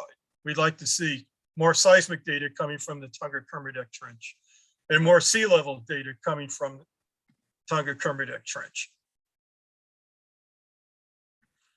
So let's take a review of our message criteria. Again, typically our initial official message product goes out in about 6 minutes. And our information statements are for moderate earthquakes. If the earthquake magnitude ranges from 6.5 to 7, we will issue what we call a tsunami information statement. If the earthquake is 6.5 or larger, but it's inland or it's very deep, we will also issue a tsunami information statement. But once the magnitude is 7.1 or greater, we will then issue a threat message. And these initial products are based on where the earthquake is, what its location is, and what our assessment of the magnitude is within the first few minutes. And if the magnitude is 7.1 to 7.5, basically all areas within 300 kilometers of the epicenter will be put into threat. 7.6 to 7.8, all areas within 1,000 kilometers of the epicenter will be put in a threat message. And likewise, if the magnitude is 7.9 or greater, all areas within 3 hours tsunami travel time will be put in a threat. Subsequently, we will then have our forecast, and we will issue what are our supplemental threat messages.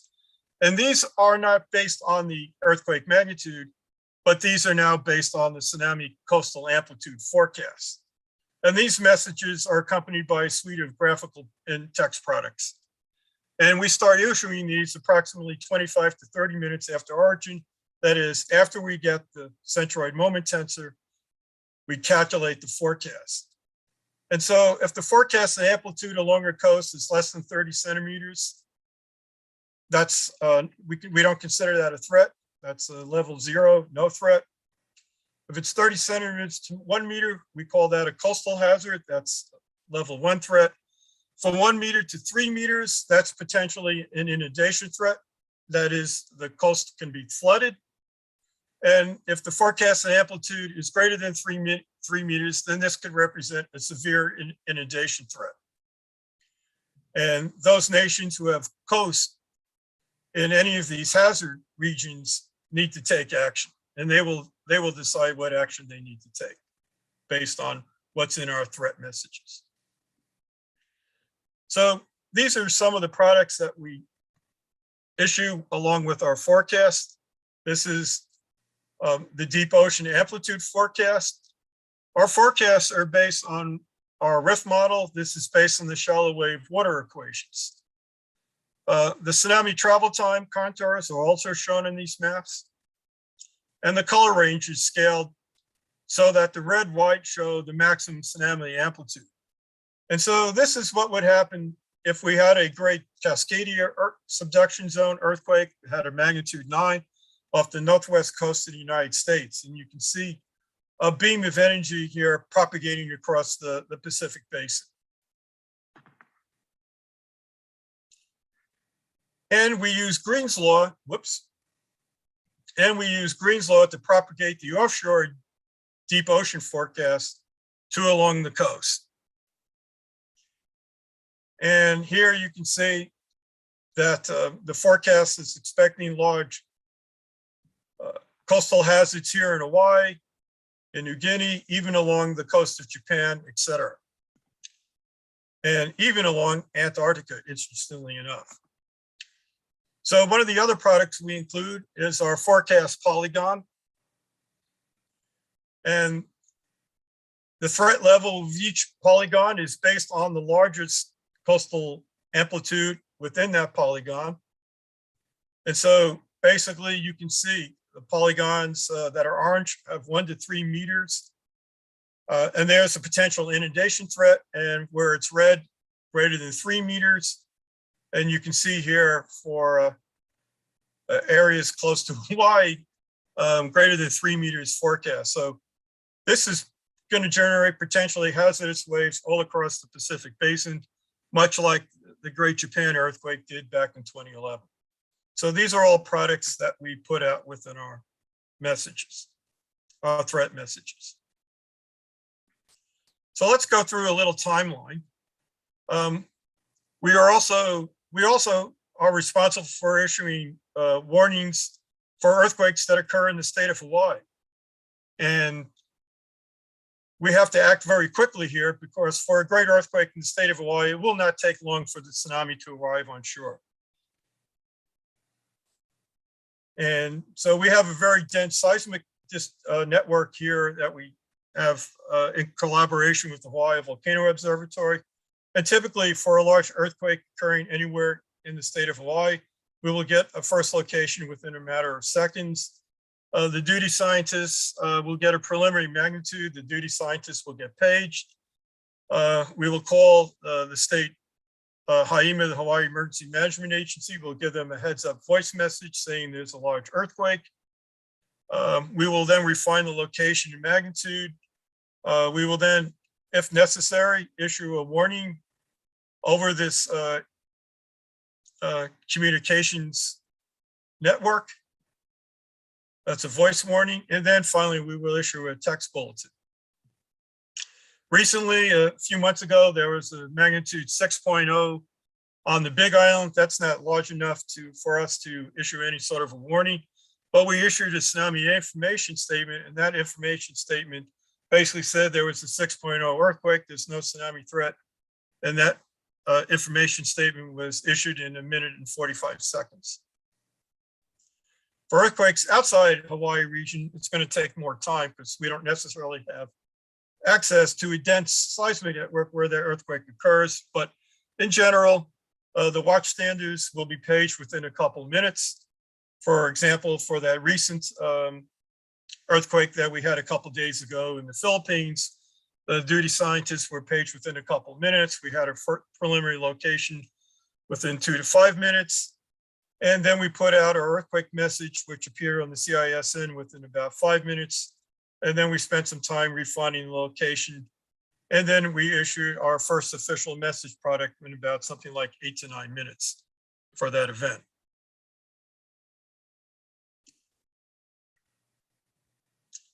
So if the earthquake, again, is between 6.5 and less than 7.1, or a very deep earthquake, there's no threat, no action required, but we will issue a tsunami information statement. And again, our first product is just based on earthquake magnitude, location, and depth. On the other hand, if the earthquake is greater than 7.1, we will then generate a forecast based on what we get for the W phase-based centroid moment tensor. And this will be a threat message. And again, our first message product will always be based on earthquake magnitude, location, depth, and distance. But if it's greater than 7.1, we will put out a forecast.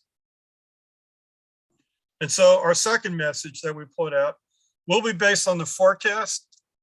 The forecast will only extend out to a few hours of tsunami travel time because it takes a few minutes to generate the forecast. We don't want to delay putting out a forecast so areas nearest to the earthquake will get that forecast and potentially benefit from it without additional delay. And then our third message will then be a threat message. We'll then have all the information for a basin-wide forecast. And that message, and these messages will go within the first 25 to 30 minutes after the earthquake.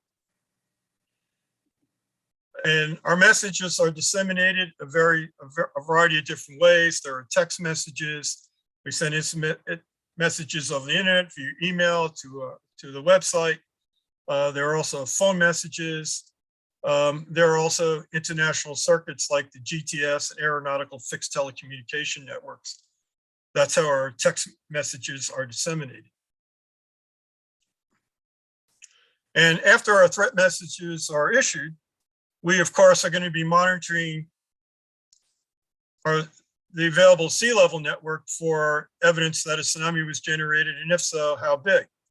So we will be monitoring sea level variations, and we will be looking at them to either validate or adjust the tsunami forecast. If the forecast is basically under forecasting the observed wave amplitudes, then we will make an adjustment to the forecast so it matches those wave heights that are observed. And so this is a Thai tool. You may have some experience with it in Indonesia. Last time I was there, you were using it as kind of a backup. So here, if we had a big earthquake off the coast of Chile, we will generate travel times, and those will be integrated with the sea level monitoring software. So we have some expectation of when the tsunami will arrive.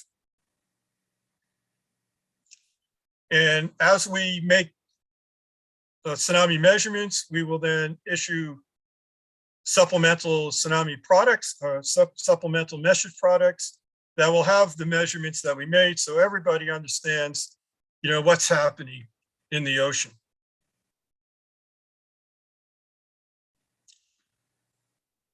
And here are some tsunami records from the South Sandwich Islands earthquake.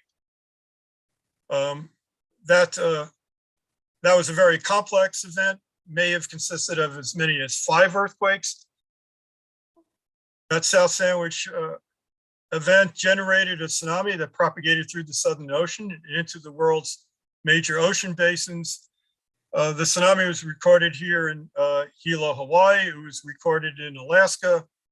It was recorded in all the world's major ocean basins. And we will use that information.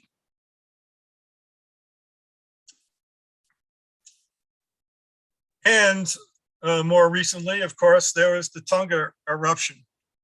And I noticed that I'm using Tonga tsunamis because there were a couple of tsunami generation mechanisms. There was the pressure wave that propagated with the speed of sound. And here on these marograms, this vertical dark blue line indicates the expected arrival of the pressure wave generated tsunami. And then we have the more traditional gravity wave tsunami that was generated at the site of the eruption, in the area of the eruption.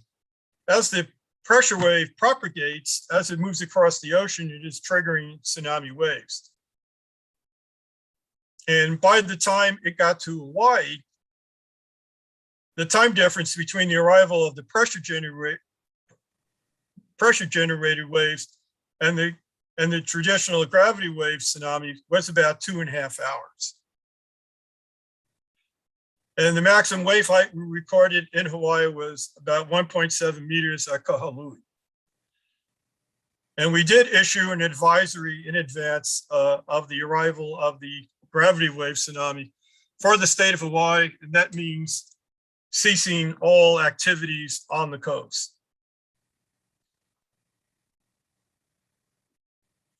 So what's next? What are we looking at next? And one of the things that there's a fair bit of research going on between both the National Tsunami Warning Center and the Pacific Tsunami Warning Center is something that we call the tsunami trigger.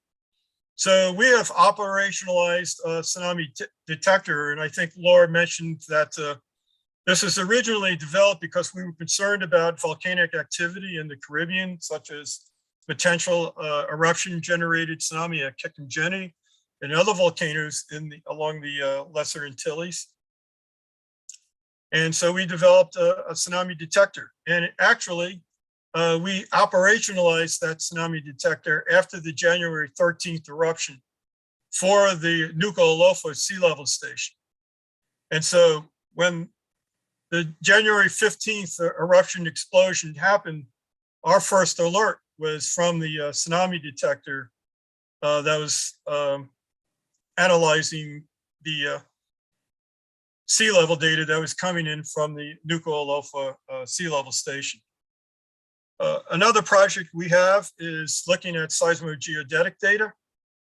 We expect to have preliminary seismogeodata processing package sometime by the end of this year.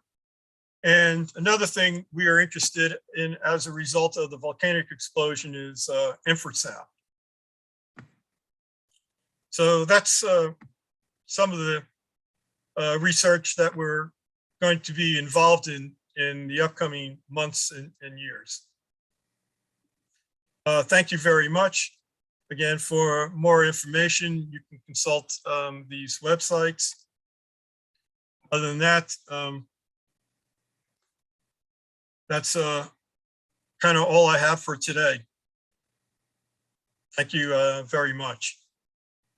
And I'll entertain any and all questions. Okay. Thank you very much for your informative and comprehensive presentation, Dr. Stuart Weinstein. We learned how the tsunami warnings are carried out by PTWC from your presentation and how many instruments are involved on this, how the centroid moment tensor can be generated quickly from W phase inversion, and also about tsunami warning products. All right, as presentation session is over, now we can start the discussion session with I think there are still 17 minutes until 12. So we can start our discussion by, is there any training participant who want to ask directly to all presenters? You can raise your hand. Okay, maybe first question from Mr. Muhammad Fikri. The time is yours. Terima kasih Pak, mohon izin. Excuse me, I want to ask to Jessica first. On your picture, I see that there are tsunami with height over 10 meters until over 100 meters, but cause less deaths. But there are tsunami with height under 10 meters, even under 1 meters, but cause lot of deaths. Is it affected by the warning system or it is pure by dense population? Yeah, thank you. And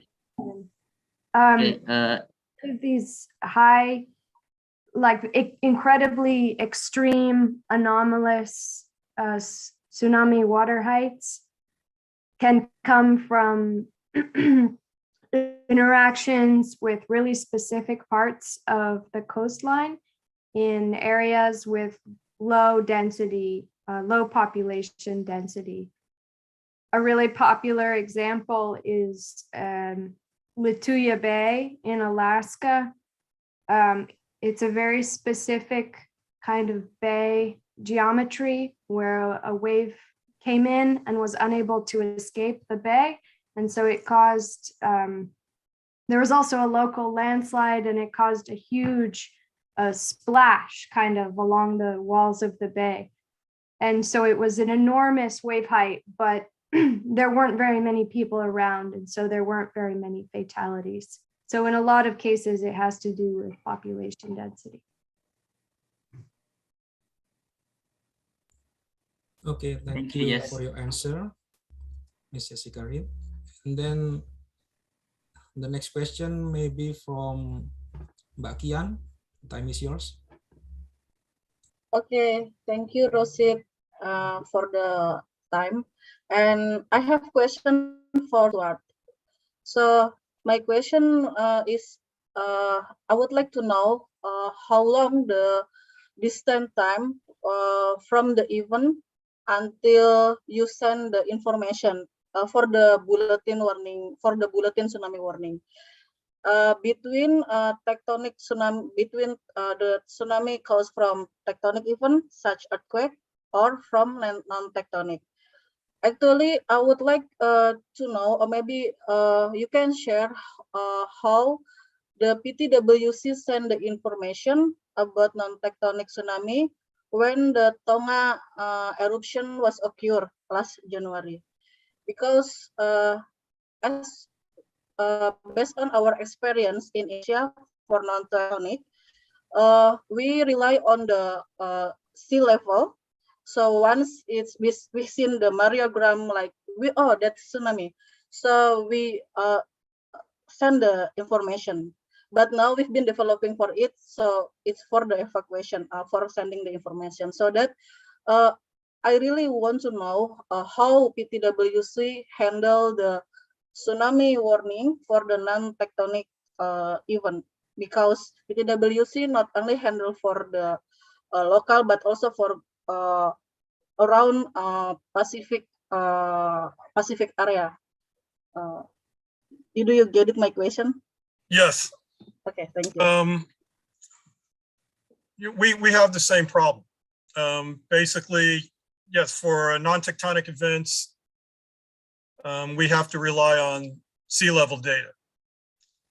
And we developed special procedures for the Caribbean, where we are worried about certain volcanoes like Gnss. And so we developed procedures based on what sea level variations we observe. And depending on the amplitude of the sea level variations, we'll put a certain region within a threat. If the tsunami propagates, and we get more sea level readings, we'll continue the threat, or we may expand the threat region. But yeah, I mean, basically, we have to make use of what sea level data we have. We don't have a means of really forecasting the tsunami due to non-tectonic events. I mean, we all have the same problem here. And we had developed specific products for volcanic generated tsunamis in the Caribbean, but we didn't have any such thing in the Pacific. And so we had a very hard time trying to take our products, which were based on earthquake information, and then in real time trying to redesign those products to be based on, the volcanic information that we had. And we had a lot of problems with that. It's not easy to take your software that's expecting to receive certain information and then give it different information and expecting it to behave appropriately. So yeah, it was a very challenging experience for us. We do have now specific products in case there are other large eruptions from Tonga. We can't generate we don't have the tools to generate a forecast based on the eruption.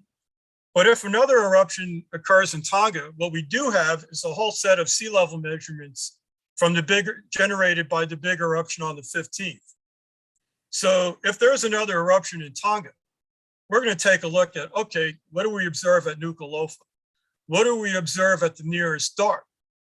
And then we'll compare it to what we observed from the eruption on January 15th. And what we'll do is we'll scale those measurements based on measurements and how they compare to what we observed on January 15th.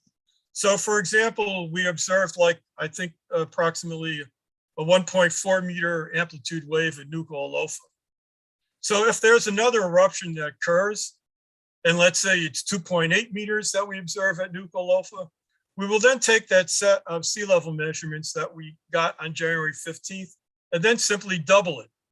And that's what our forecast will be based on scaling. However, of course, if there's another great eruption that occurs elsewhere in the Pacific, we won't be able to use that method. So yeah, it's a tough problem.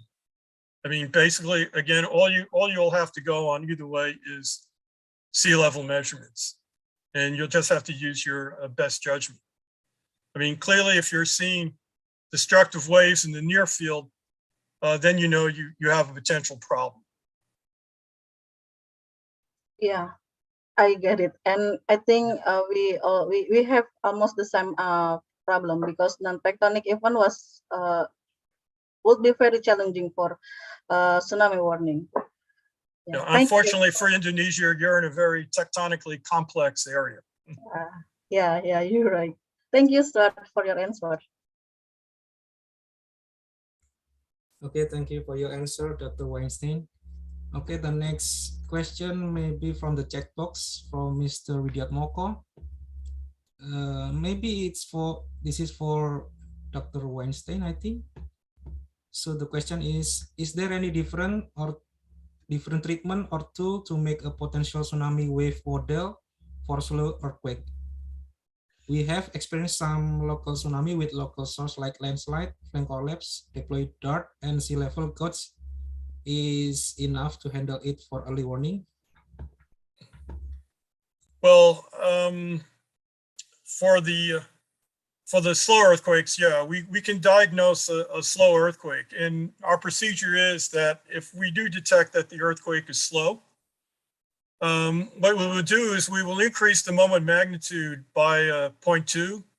And the result of that will actually double the forecast. It'll double the forecasted amplitudes. So that'll make sure, hopefully, that we're on the safe side. And then once we get some actual sea level data, we can then make some comparisons and hopefully validate the forecast. But again, for other non-tectonic sources, we don't have the means to generate any type of forecast. So we just have to rely on just the sea level observations themselves. Okay, thank you. Jika ada pertanyaan lain, mohon diajukan. Silakan mungkin Kak Basri, Mbak Sita, monggo Pak Jamroni. Silakan jika ada pertanyaan.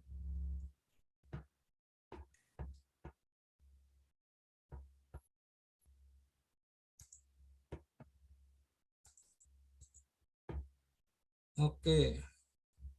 From Mr. Muhammad Fikri, do you want to ask directly or should I read for you?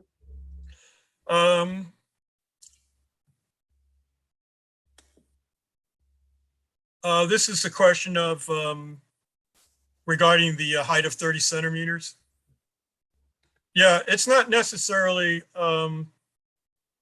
no threat. It's just what we call our zero level. In fact, New Zealand will issue essentially a coastal hazard if the expected amplitude is 20 centimeters on the north coast of New Zealand. So I wouldn't say that it's less than 30 centimeters is no threat.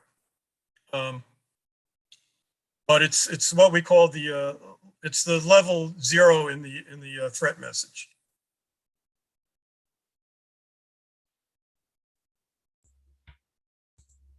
For the state of Hawaii, if for example, we're expecting wave amplitudes to be 30 centimeters, we will at least put Hawaii in an advisory, just like we did for the Tonga tsunami.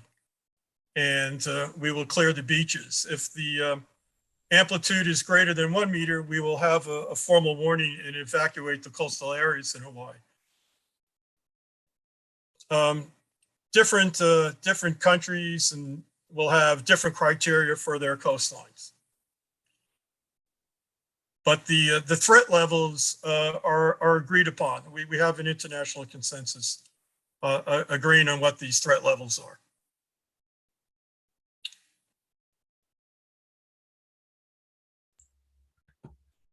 Okay, we still have 10 minutes. Thank you for your answer, Dr. Weinstein. We still have 10 minutes. Is there any other questions? Maybe I will ask to Miss Jessica Reed. So I want to ask about your opinion. Is there any possibility of recurrence time for non-tectonic tsunami? For example, you mentioned about Anak Krakatau. So Anak Krakatau tsunami that caused by a landslide or volcanic eruption since there was also huge tsunami on 1883 generated from the exact location. Thank you. Well, I think volcanically generated tsunamis are, they give the gift of having a known location. And so, you know, that's the one situation where you can actually observe it continuously, and people do. Volcanologists are observing it, and I don't know about recurrence level, but there's definitely increased concern with increased activity. But with, of course, landslide generated tsunamis, aside from slope stability assessments, I don't believe so. Okay, thank you, Mr. Sikari, for your answer. Yeah, I think it's interesting to study about the recurrence time of the volcanic caused tsunami, I think. Because in Indonesia also, we recently built the non-tectonic tsunami warning in Indonesia. That's why we call it in TNT, Indonesia Tsunami Non-Tectonic. Yeah, that's one. Maybe if there's any question. Okay, in the chat box, to Dr. Stuart Weinstein, why is monitoring sea level for forecasting tsunami still difficult today, and what is challenge, prospect, and problems? Well, I'm not sure. I don't know that it's difficult because there's literally hundreds of sea level stations and bottom pressure recorders that we have access to today. So I think the monitoring of sea level has gotten better. Today we don't have to wait nearly as long for the tsunami to arrive at sea level stations as we did years ago, but there's still, of course, room for improvement, and this is where the smart cables can really help out by literally having thousands of more sea level sensors in the ocean. This would definitely speed up tsunami detection and allow us to more quickly validate tsunami forecasts. This is something that's improving with time. As time goes on, there are more sea level stations, there are more bottom pressure sensors. So if you think it's difficult today, you have no idea how difficult it was 20 years ago. and it's something that's improving steadily. So the prospect, this is something that's going to get better. And if smart cables become a reality, that will be a huge improvement.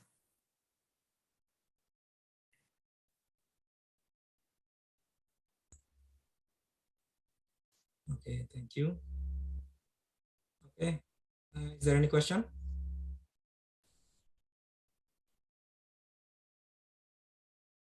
If there's no question, maybe we can close this session.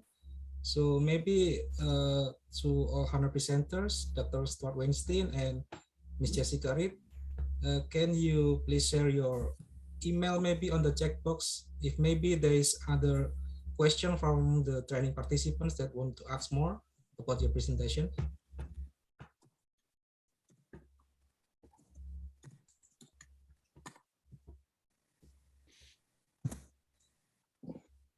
Thank you very much.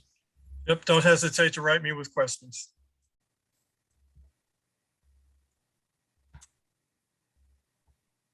Okay, thank you very much for your attention to all dear training participants. Also, thank you very much for your interesting and informative presentation to all honorable presenters, Ms. Jessica Reed and Dr. Stuart Weinstein. Hopefully, every knowledge that we learned today from your presentation will be beneficial for BMKG to give better information and tsunami early warning for communities in Indonesia. That's all from me as a moderator. I apologize if there are shortcomings while I'm a moderator. Okay, this session be closed. Selanjutnya acara saya serahkan kepada MC Bu Madonna. Silakan Bu. Yeah, thank you very much, Mas Rosit, and give big applause for Mrs. Stuart and Miss Jessica Reed. And thank you very much for your interesting material. So I think this learning focus on the tsunami. I think that, and maybe almost speaker talk about the international institution empowered to handle tsunami until sometimes participants try to compare between the Bmkg usual and rules of another country or something like that. So it's a very awesome, I think. And maybe what do you want to give the comments before I close this session? This session. Well, I just want to say that the questions were very good discussion, and the lectures were all very professionally prepared and illustrated. So I think day 2 is a big success, and thank you to the speakers and to the participant. Yes. Yeah, thank you for all, especially for Mrs. Stuart and Jessica Reed, and of course, a moderator, Mas Abdul Rosid. Thank you very much for your willingness to lead in this in the second session. So and maybe we can meet again tomorrow at 8 o'clock, and see you tomorrow, and have a nice day. Thank you. Thank you. Thank you, Walter. Terima kasih. Bye, everyone. Good evening. Good night. Good night. Now it's our sleeping time in California. Yes. Yeah. In your place, it's very good to sleep. Yeah. Okay. Have a good lunch. Enjoy your lunch. Yeah. Okay. Thank you. Nice job, Stu. Thank you, Stuart. Thank you. Yeah. Take care, Walter. Take care. Good night. Thank you, Jessica. Pak Chandra, mana orangnya? Ya, siap. Silakan. Ya, terima kasih Bapak Ibu semuanya. Izin mengakhiri. Oke, terima kasih Mas Chandra.